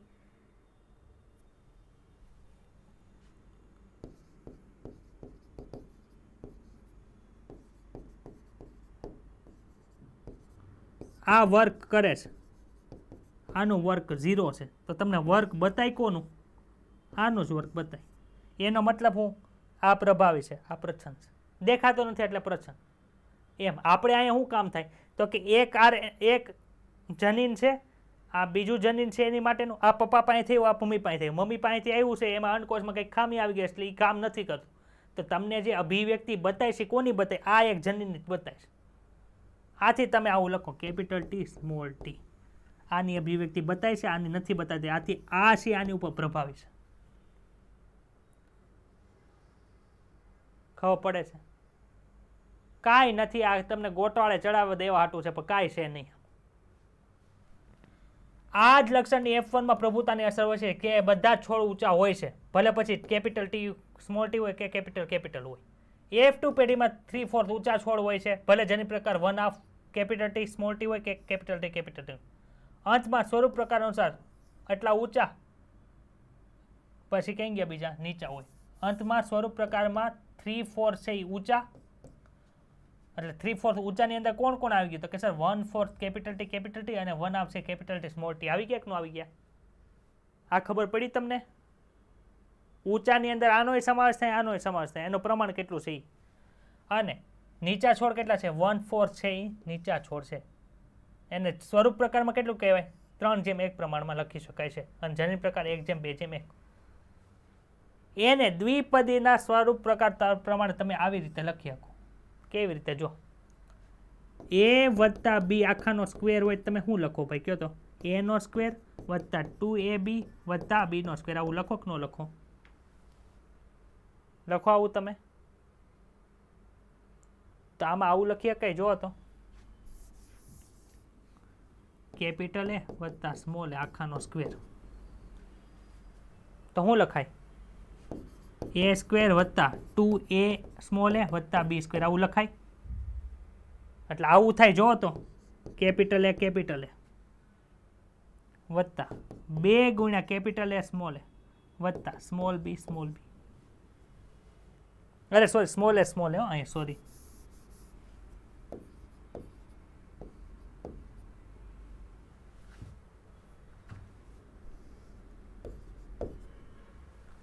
સમજાય છે?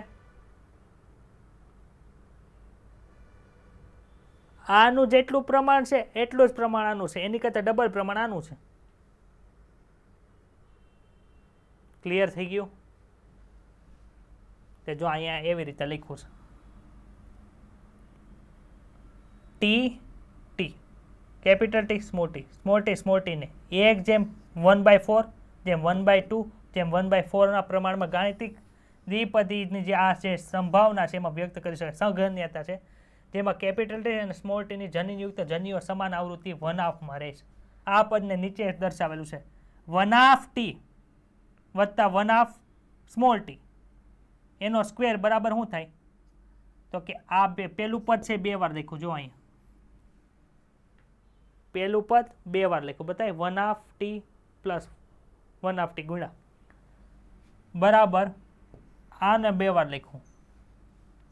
પછી શું થયું તો કે આવું થાય.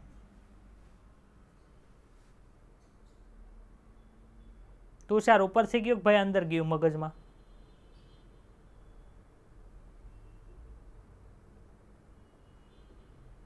સમજાય છે?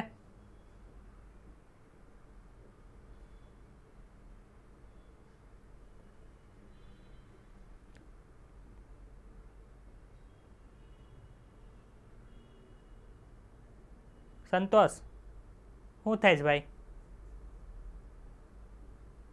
સમજાય છે ને? ગભરામણ નથી થવા દે ને? સફોકેશન નથી થવા માંડ્યું ને? તો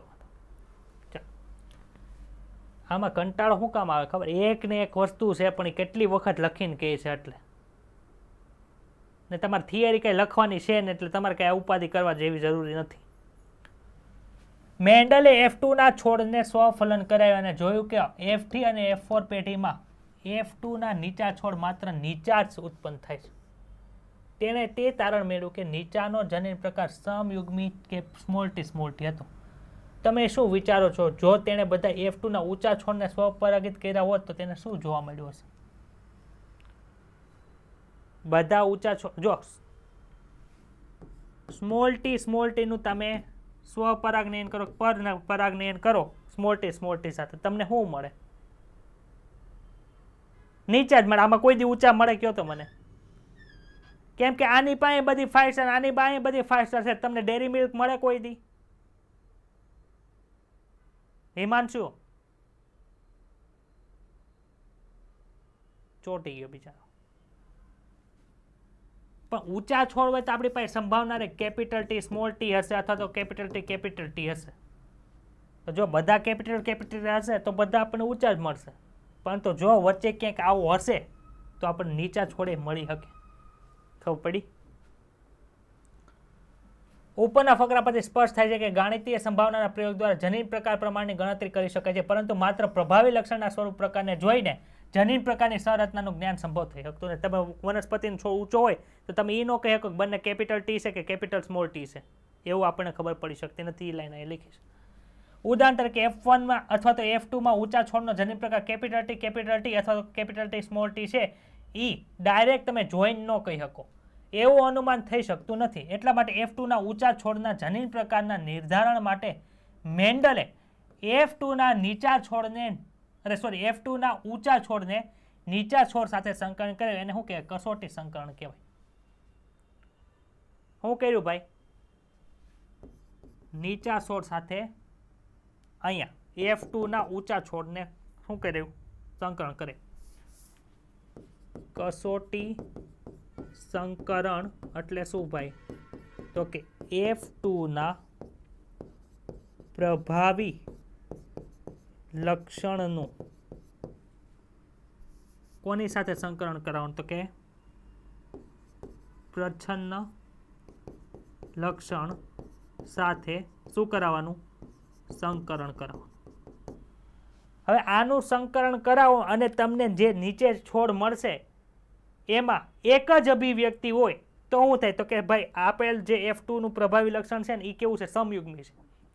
પરંતુ જો નીચે બે અભિવ્યક્તિ મળે તો એનો મતલબ શું થાય? કે F2 જે પ્રભાવી લક્ષણ વાળું છે એ કેવું છે? વિષમયુગ્મી છે. એટલે ખબર પડે છે બોલું છું.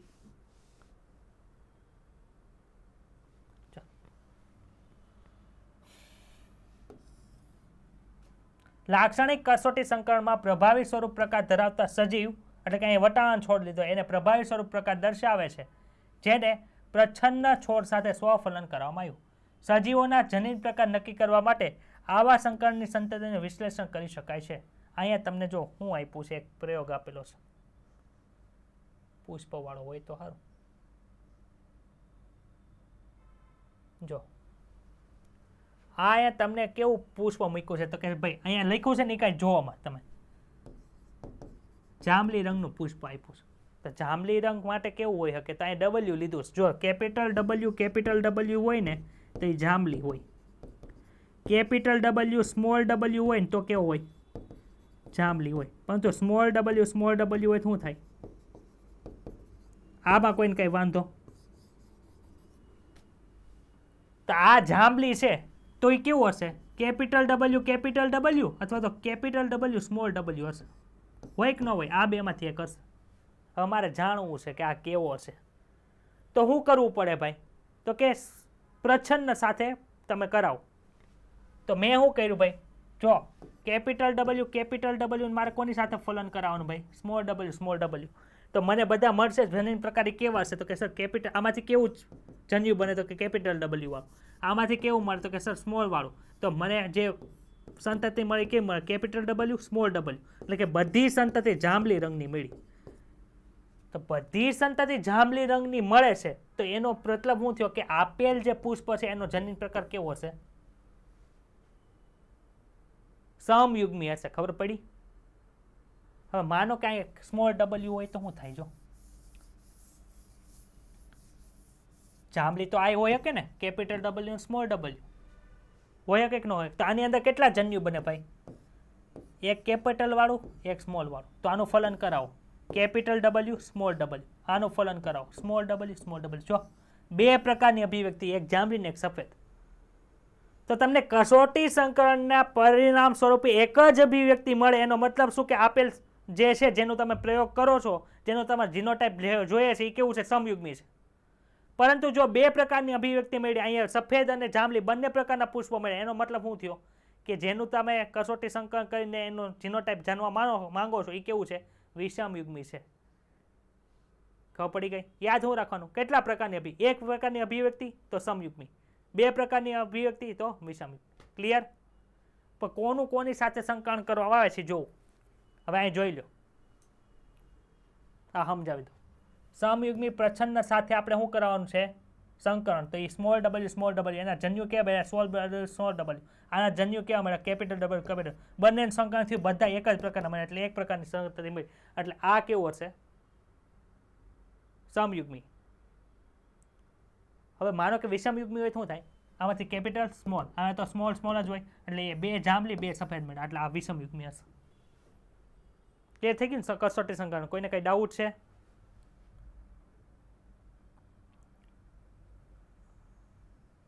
આ તમારે ખાલી રીડ કરવાનું રહેશે.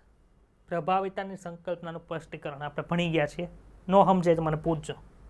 આ 3 કન્ડિશન મેં કીધું હતું ને, બિન રૂપાંતરિત હોય. અરે સોરી, બિન રૂપાંતરિત એટલે કંઈ નહીં, આવે ત્યારે સમજાવી દઉં. આજ કોઈને જવા નહીં દઉં વહેલા. જ્યાં જાંબલી રંગના પુષ્પ W અને સ્મોલ w પ્રભાવી, જાંબલી રંગના પુષ્પ છે એ સ્મોલ w પર પ્રભાવી છે. આપણે પાછા સમજાવી અહીંયા છે. પ્યુનેટ સ્કેલનો ઉપયોગ કરીને કસોટી સંકલનમાં સંતતિના સ્વરૂપ પ્રકારને ઓળખવાનો પ્રયાસ કરો. તમને કેવા પ્રમાણ પ્રાપ્ત થશે?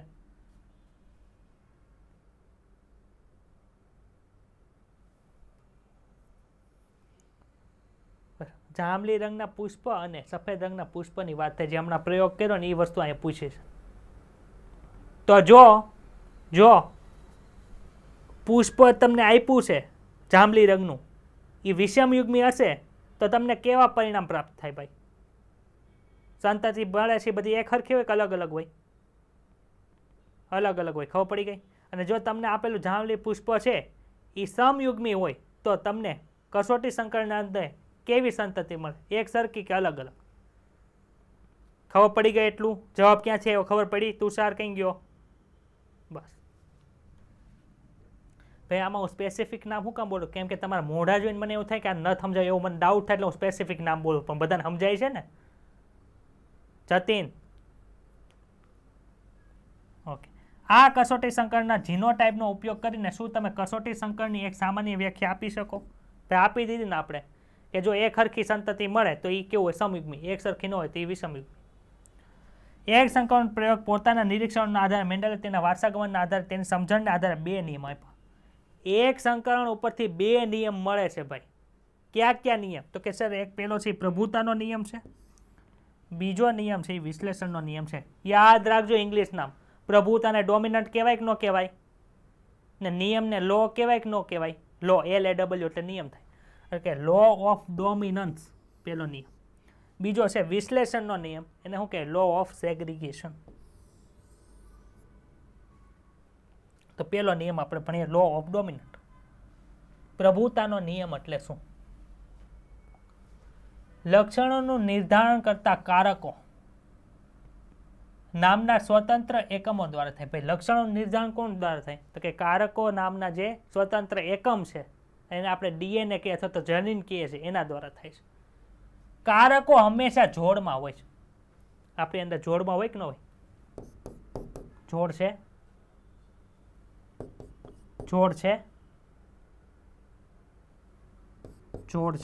એટલે કારકો હંમેશા જોડમાં જ હોય. કે બંને વ્યક્ત થતા હોય, કે બંને વ્યક્ત ન થાય, કે એક થતું એક ન થતું.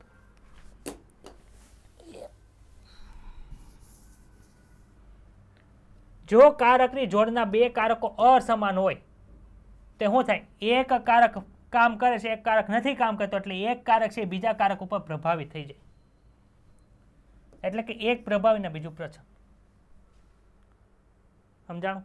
એટલે એક કારક બીજા કારકને લાફા પાટો મારીને વ્યક્ત થવા દેતું નથી એવું નથી. એમાં જનીનિક કંઈક ખામી છે, એના લીધે વ્યક્ત નથી થતું. ખબર પડી? આમાં પ્રભુતામાં F1માં માત્ર એક જ પિતૃના લક્ષણનું અભિવ્યક્ત થવું અને F2માં બંને પિતૃના લક્ષણનું અભિવ્યક્ત થવું એ પ્રભુતાના નિયમ દ્વારા સમજાવી શકાય છે. આમાં પ્રભુતાનો નિયમ લાગુ પડે ભાઈ તો કે ન થાય? બંને વ્યક્ત થાય છે.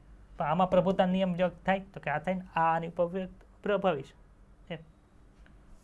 F2માં 3:2 નું પ્રમાણ કેવી રીતે પ્રાપ્ત થાય તે પણ આપણે સ્પષ્ટ સમજાવી શકીએ છીએ. પ્રભાતનો નિયમ ખબર પડી?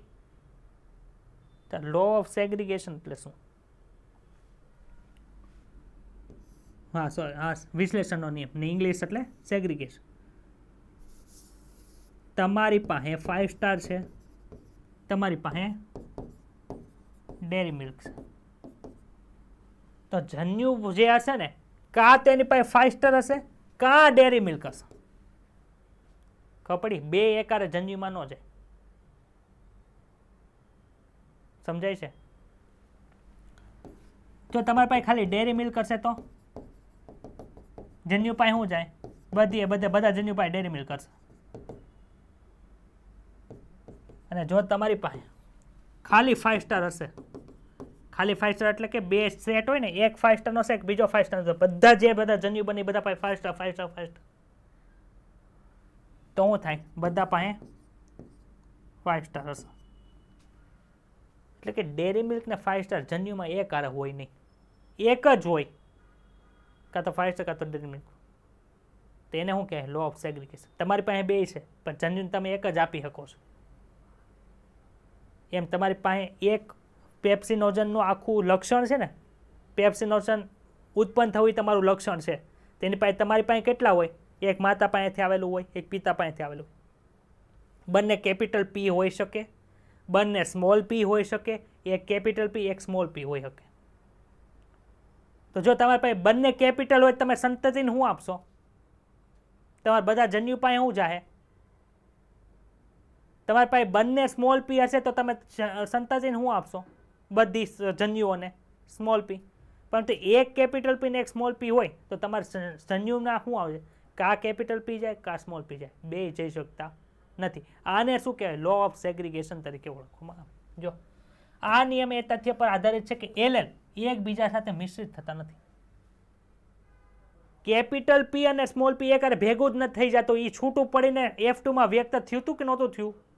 નીચા છોડ F1માં હતા, અરે સોરી પેરેન્ટ્સ પાસે હતા, F1 પાસે નહોતા, F2માં પાછા આવ્યા ને. જો કંઈક ભેગા થઈ ગયા હોત તો F2માં વ્યક્ત થાત. જો 5 સ્ટાર ડેરી મિલ્ક બે એક ભેગી થઈ ગઈ હોય તો એની મેળે F2માં પાછી 5 સ્ટાર ને ડેરી મિલ્ક અલગ અલગ થઈ જાય? તો કે નથી થતી. પરંતુ એનો મતલબ શું કે જે જન્યુઓની અંદર જે જનીન જાય છે એ બે હોય તો એની પાસે, પણ બે એકબીજા ભેગા થઈ શકતા બંને અલગ અલગ હોય. એટલે જન્યુ પાસે એના બને ત્યારે પાછા બે અલગ અલગ થઈ જાય. આનો મતલબ શું છે? તમારું આ કોષ છે એની અંદર કોષ કેન્દ્ર છે, એમાં 46 તાતણા છે, એમાં બે તાતણા પાસે સરખી માહિતી હોય, એક માતા પાસે એક પિતા પાસે, બંને એકબીજા ભેગી નથી થઈ જતી. બંને પાસે જન્યુ બને ત્યારે પાછી નોખી નોખી થાય. ખબર પડે છે? બંને લક્ષણોની પુનઃ અભિવ્યક્તિ થઈ જાય છે, ભલે તે પછી એક F1 પેઢીમાં અભિવ્યક્ત થતી ન હોય. પિતૃમાં બંને એલેલ આવેલા હોય છે. જન્યુઓના નિર્માણ સમયે કારકો એકબીજાથી અલગ થાય છે, તે પૈકીનું એક જ કારક જન્યુ કોષમાં દાખલ થાય છે. સમયુગ્મી પિતૃ હોય તો એના ઉત્પન્ન થતા બધા જન્યુઓ સમાન હોય. 5 સ્ટાર વાળો દાખલો, ડેરી મિલ્ક વાળો દાખલો, બધા પાસે ડેરી મિલ્ક, બધા પાસે 5 સ્ટાર. પરંતુ વિષમયુગ્મી પિતૃ હોય એટલે કે ડેરી મિલ્ક 5 સ્ટાર બંને હોય તો બે પ્રકારના જન્યુઓ ઉત્પન્ન થાય, જેમાં પ્રત્યેકમાં એક એલેલ સરખા પ્રમાણમાં હોય. કેપિટલ પી સ્મોલ પી હોય તો બે જન્યુ છે, એક પાસે કેપિટલ પી ને એક સ્મોલ પી છે, એ સરખા પ્રમાણની અંદર હશે. આમાં અર્ધયુગ્મી યાદ રાખો. તમે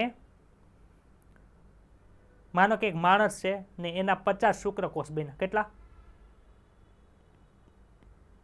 તો કેટલા પાસે એક રંગસૂત્ર હશે ને કેટલા પાસે વાય રંગસૂત્ર હશે? બોલો. ખબર પડી? એવું નહીં હોય 25 24 છે એક રંગસૂત્ર વાળા ને 26 છે વાય રંગસૂત્ર વાળા, એવું હોય? કેમ કે તમને જ ખબર છે બે જોડમાં જ છે તો અડધું આમાં ને અડધું આમાં જાય. ખબર પડે છે ને કે નથી ખબર પડતી? તો એને શું કહેવાય? વિશ્લેષણનો નિયમ તરીકે ઓળખવામાં આવે. એલએલસી સરખા પ્રમાણમાં એક છે એ વિતરિત થાય છે. Law of segregation. સમજાઈ ગયું? અહીંયા તમારું એક સંકરણ છે એ આજે તો અત્યારે છે ને, આપણે ગઈકાલે જે ભણ્યા હતા ને એનું રીડિંગ પૂરું કર્યું. કેટલા વાગ્યા છે અત્યારે?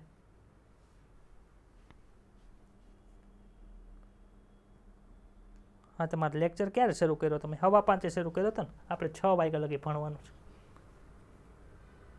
તંબુરો 4 વાગે, 4 ને 6 વાગ્યા લગી તો ભાર્ગવ સર દાખલા ગણાવતા હતા. હા, તો એ બધું 4:15 જ ગણાય. એમાં મેં ઓલું કરાવ્યું હતું, જોક્સ કીધો હતો, એ આમાં નો કાઉન્ટ થાય. તે પણ મેં આજે ક્યાં કઈ નવું ભણાવ્યું? કાલનું કઈ નવું ભણાવ્યું કયો તો મને? આ કાલ વાળું છે કે બધું નવું છે? નવું કઈ કયો કે દ્વિસંકરણ પ્રયોગ મેં શરૂ કરી દીધો હોય તો કયો? હજી એક સંકરણ પ્રયોગ જ હાલે છે. ચલો આપણે પ્રભુતા કહેતા હતા એનું આ રીડિંગ કરી નાખે ભાઈ જવાથી. પ્રભાવિતા વાસ્તવમાં શું છે? કેટલાક એલેલ પ્રભાવી અને કેટલાક એલેલ પ્રશ્ન શું કામે છે? આ પ્રશ્નોને સમજવા માટે આપણે જનીનના કાર્યને સમજવું પડે. તમે જાણો છો કે જનીનમાં વિશેષ લક્ષણને અભિવ્યક્ત કરવા માટેની માહિતી હોય ને? ઇન્સ્યુલિન શું છે? તો કે ચોક્કસ એમિનો એસિડ જોડાયેલા છે એ ભેગું છે. તમારે કંઈક વસ્તુ બનાવી કંઈક તમારા મમ્મી શીખવાડે તો તમને આવડે ને. આમ નામ તો ઉપરથી આવ્યા ત્યારની તો આપણને ખબર નથી રોટલી કેવી રીતે બનાવી, શાક કેવી રીતે બનાવું, ખીચડી કેવી, એ કીધું. અથવા તમે હોસ્ટેલમાં રહ્યો છો, 6ઠ્ઠા ધોરણમાંથી હોસ્ટેલમાં વહી ગયા, તમને કોઈ શીખવાડવાળું નથી ને તમારે હાથે રાંધવાનું થયું, તો તમારી પાસે કંઈક બુક હોય. પહેલાના સમયમાં ઇન્ટરનેટ નહોતું કે ઇન્ટરનેટમાં યુટ્યુબમાં નાખ્યું હાઉ ટુ મેક ખીચડી, તો તરત આવી જાય ખીચડી બનાવ. બુક વાંચવી પડે કે એક તેલ લ્યો, આમાં પાણી નાખો, એમાં ચોખા નાખો, એમાં મગની દાળ નાખો, એને એટલી સીટી થવા દો પછી ખીચડી. એ માહિતી હોય ને તો તમને આવડ્યું ને. એમ ઇન્સ્યુલિન બનાવવું હોય તો કંઈક તો માહિતી જોઈએ ને. આમ તો આપણા કોર્સ પાસે થોડું ઇન્ટરનેટ છે કે હાઉ ટુ મેક ઇન્સ્યુલિન, આ એમિનો એસિડ ગોઠવી દો બની જાય, એવું તો નથી. તેની માહિતી ક્યાં છે? તો કે સર ડીએનએ પાસે છે. ડીએનએમાંથી ડાયરેક્ટ બની ન જાય તો ડીએનએમાંથી એમઆરએનએ બનાવ્યું, એમઆરએનએ પાસેથી માહિતી લઈને પછી બધા એમિનો એસિડ જોડાય અને શું બને? ઇન્સ્યુલિન બને. એવી રીતે પેપ્સિનોજન બને. તો પડી. અભિવ્યક્ત કરવા માટેની માહિતી ક્યાં છે? જનીન. જનીન ક્યાં હોય? ડીએનએમાં હોય. દ્વિકીય સજીવોમાં એલેલના જોડ સ્વરૂપે પ્રત્યેક જનીનની 2 નકલ હોય. એક કોની પાસેથી આવેલી? એક કોના પાસેથી આવેલી? એ આવશ્યક નથી કે એલેલની જોડ હંમેશા એક જેવી જ હોય, એટલે કે કેપિટલ પી હોય અથવા તો સ્મોલ પી હોય, એવું નથી. ખબર પડી? વિષમયુગ્મી પણ હોઈ શકે, એટલે કે જેમ કે વિષમયુગ્મી છે તેમાં 2 ખરખું નથી, 2 અલગ અલગ છે. તેમાંથી એક એલેલની ભિન્નતાનું કારણ તેમાં આવેલા પરિવર્તન હોઈ શકે. ભાઈ જો આ 2 છે, 2 હરખા છે, આ 2 તો 2 હરખા છે, પણ તો આમાં જો તમને અલગ અલગ જોવા મળે છે. જો આ બંને અલગ અલગ છે ભાઈ, તો અલગ અલગ શું કામ થયા? તો કે એમાં કંઈક ભિન્નતા આવી ગઈ. ક્યાં ભિન્નતા આવી હશે? તો કે શુક્રકોષ નિર્માણ દરમિયાન હોય શકે, અંડકોષ નિર્માણ દરમિયાન હોઈ શકે. ખબર છે ને, આપણે રંગસૂત્ર આમ ઉપર નીચે જતા હતા, એમાં કંઈક અટકી ગયું હોય, ત્રાક તંતુ તૂટી ગયું હતી, નેન્ય પીડ્યું ગયું હોય અથવા તો ઓગળી ગયું હોય, એવું બધું થઈ શકે કે ન થઈ શકે? અતિ ભિન્નતા હોઈ શકે. ખબર પડી? જે એલેલમાં ચોક્કસ માહિતીને રૂપાંતરિત કરે છે. ઉદાહરણ તરીકે એક એવા જનીનને લેવામાં આવે કે જેમાં એક ઉત્સેચક બનવાની માહિતી હોય. આ જનીનમાં બંને પ્રતિરૂપો તેના 2 એલેલ સ્વરૂપો છે. માની લઈએ કે તે સામાન્ય એલેલ એવો સામાન્ય ઉત્સેચક ઉત્પન્ન કરે છે જે પ્રતિક્રિયા એસના રૂપાંતરણ માટે આવશ્યક હોય. ભાઈ તમારા ગ્લુકોઝનું પાચન થાય છે, એટલે ગ્લુકોઝ છે ગ્લાયકોજનમાં થાય. તમારામાં કેટલા ડાયાબિટીસ વાળા છે? તો કે કોઈ નથી. બધાની અંદર શું થાય છે? તો કે સામાન્ય રીતે ઉત્સેચક બને છે, અંતરસ્ત્રાવ સામાન્ય રીતે બને છે. ઇન્સ્યુલિન તો અંતરસ્ત્રાવ છે ને, ઉત્સેચક નથી. ખબર છે ને? તો એ મોટા ભાગે શું હોય?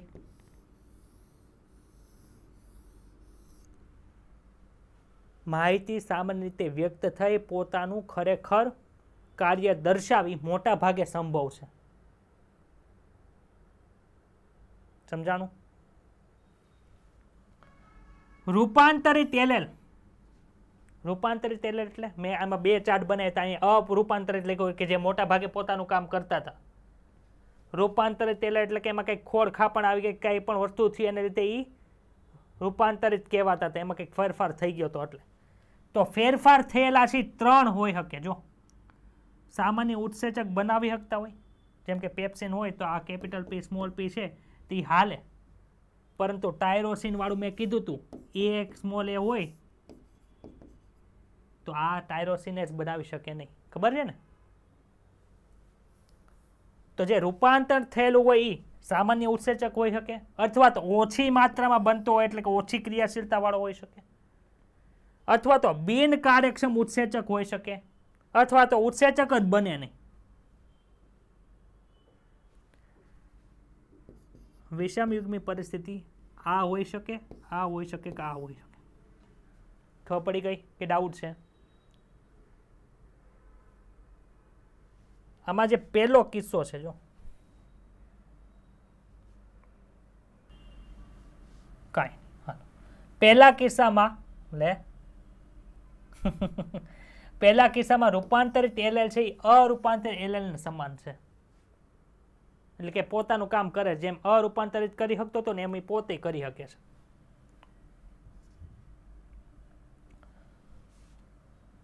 એટલે કે તે એક જ સ્વરૂપ પ્રકાર સર્જ છે, તેના પરિણામ સ્વરૂપે પ્રક્રિયાથી એસ નું રૂપાંતરણ થશે. જો કેપિટલ ટી હોય કે કેપિટલ ટી સ્મોલ ટી હોય એમાં કાંઈ ફરક ન પડે. પેલું જે હતું ને, પહેલી કન્ડિશન આમાં લખી છે 1 2 3 કન્ડિશન, એનું સ્વરૂપ છે. આ પ્રકારના એલએલ ની જોડ ખૂબ જ સામાન્ય હોય છે. આ હોય કે આ હોય, કામ એક સરખું થઈ જાય એવું સામાન્ય રીતે હોય. પણ એલએલ જો બિન કાર્યક્ષમ ઉત્સેચક અથવા તો ઉત્સેચક ઉત્પન્ન નથી કરતા તો સ્વરૂપ પ્રકાર પર અસર થઈ શકે છે. જેમ મેં ટાયરોસિનેઝનું કીધું હતું, કેપિટલ એ હોય તો જ કામ કરે, પણ કેપિટલ એ સ્મોલ એ થી અથવા સ્મોલ એ થઈએ તો આ ઉત્સેચક બનાવતા નથી. એને લીધે આપણે રોગ દર્શાવી શકીએ કે ન દર્શાવી શકીએ? તમારા મોઢા ઉપર સફેદ સફેદ સફેદ સફેદ ડાઘા થઈ જાય, વાળ કાળા છે એની જગ્યાએ ધોળા થઈ જાય, તો સ્વરૂપ પ્રકાર તરત ચેન્જ થયો. તો જો અહીં લખ્યું છે, જો બિન કાર્યક્ષમ ઉત્સેચક અથવા તો ઉત્સેચક ઉત્પન્ન નથી થતો તો સ્વરૂપ પ્રકાર છે એ અસર થઈ જાય છે. સ્વરૂપ પ્રકાર લક્ષણો અરૂપાંતર એલએલ ના કાર્ય ઉપર નિર્ભર રહે છે. જો સ્વરૂપ પ્રકાર અથવા તો લક્ષણ છે એ અરૂપાંતરિત એટલે કે જે સામાન્ય હોય, જેમાં રૂપાંતરણ થયેલું નથી. આ બાબતે ડાબી બાજુ લખ્યું હતું ને ગઈકાલે ચાર્ટમાં, એના ઉપર નિર્ભર કરે છે. સામાન્યતઃ અરૂપાંતરિત એલએલ કે જે કામ કરે છે, કાર્ય કરતો હોય એવો, જે માતા પિતામાં હોય એવો ને એવો આપણને મળે, એ વાસ્તવિક સ્વરૂપ પ્રકારનું પ્રતિનિધિત્વ કરે છે જે પ્રભાવી હોય છે. તથા રૂપાંતરિત એલએલ મુખ્યત્વે કેવો હોય? પ્રચ્છન્ન થયેલું હોય. તમારામાં ડાયાબિટીસ છે પણ તમારા માતા પિતાને ડાયાબિટીસ નથી, તો અરૂપાંતરિત કોણ છે? તમારા માતા પિતામાં છે એ. તમારામાં એવું ને એવું આવી જાય તેને અરૂપાંતરિત કહેવાય, કે જે ડાયાબિટીસ થવા દેતું નથી આપણને. પરંતુ તમારા માતા પિતામાંથી જ્યારે માહિતી તમારી અંદર આવતી હોય ને કાંઈક ખોટ ખાપણ આવી જનીનમાં, તે શું થાય? રૂપાંતરિત થઈ ગયું. એટલે તમારામાં શું થાય? સ્વરૂપ પ્રકાર એનો દર્શાવી ગયો. ડાયાબિટીસ તમને થઈ, ઇન્સ્યુલિન છે એ બનતું નથી, આથી ગ્લુકોઝ એ ગ્લાયકોઝનની અંદર ફરતું નથી. ખબર પડી? આ ઉદાહરણમાં પ્રચ્છન્ન એલએલના અભિવ્યક્ત થવાથી ઉત્સેચક બનતો જ નથી, અને બને તો કાર્યક્ષમ નથી થતો. આ લાઈન ન સમજાણી હોય તો મને કહો. હિમાંશુ હું એમ જો ભાઈ તું કહેતો મને.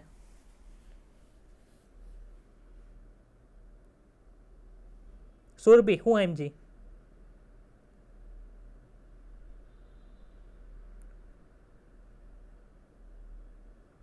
હું બરાબર સુરભીને વિચારું દે, એનો કઈ આન્સર ન થયો.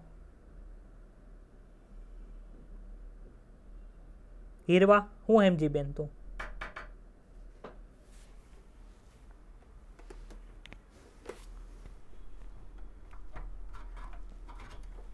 બોલો બોલો, હું સમજ્યા? હું તમે કયો મને. હા બોલ.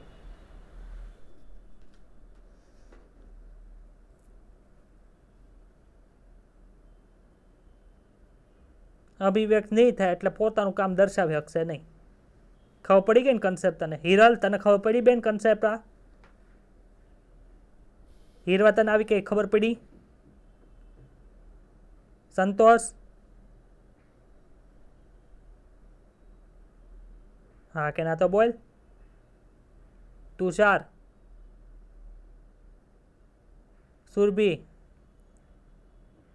જતીન?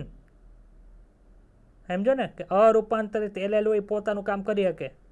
એટલે કે તમારા મમ્મી પપ્પાએ તમને જે સંસ્કાર આપ્યા હોય તમે રાખ્યું હોય ને, તો તમે પોતાનું કામ હરખી રીતે કરી શકો. પણ દોસ્તાના રવાડે ચડી ગયા હોય તમે રૂપાંતરિત થઈ ગયા, તમે તમારા મમ્મી પપ્પાના સંસ્કાર જાળવા નહીં, એટલે તમે વ્યસને ચડી જાઓ, બીડી પીવાનું, માવા ખાવાનું, કબીરસિંહ જેવા થઈ જાઓ. એને રૂપાંતરિત એલેલ કહેવાય. એટલે એ સ્વરૂપ પ્રકાર ચેન્જ થઈ ગયો. પણ મમ્મી પપ્પાને સંસ્કાર આપ્યા હોય એ રાખ્યા હોય તો આપણે એને જેવા જ દેખાય, એટલે સ્વરૂપ પ્રકાર ચેન્જ થાય નહીં. આપણે એને જેવા જ લાગે, મમ્મી પપ્પા જેવા લાગે. ખબર પડી ને હવે? ચાલો, આમાં કોઈને કંઈ ડાઉટ હોય તો બોલો. છે ડાઉટ? તો આવતીકાલે આપણે દ્વિસંકરણ પ્રયોગ ભણવાનું શરૂ કરીશું.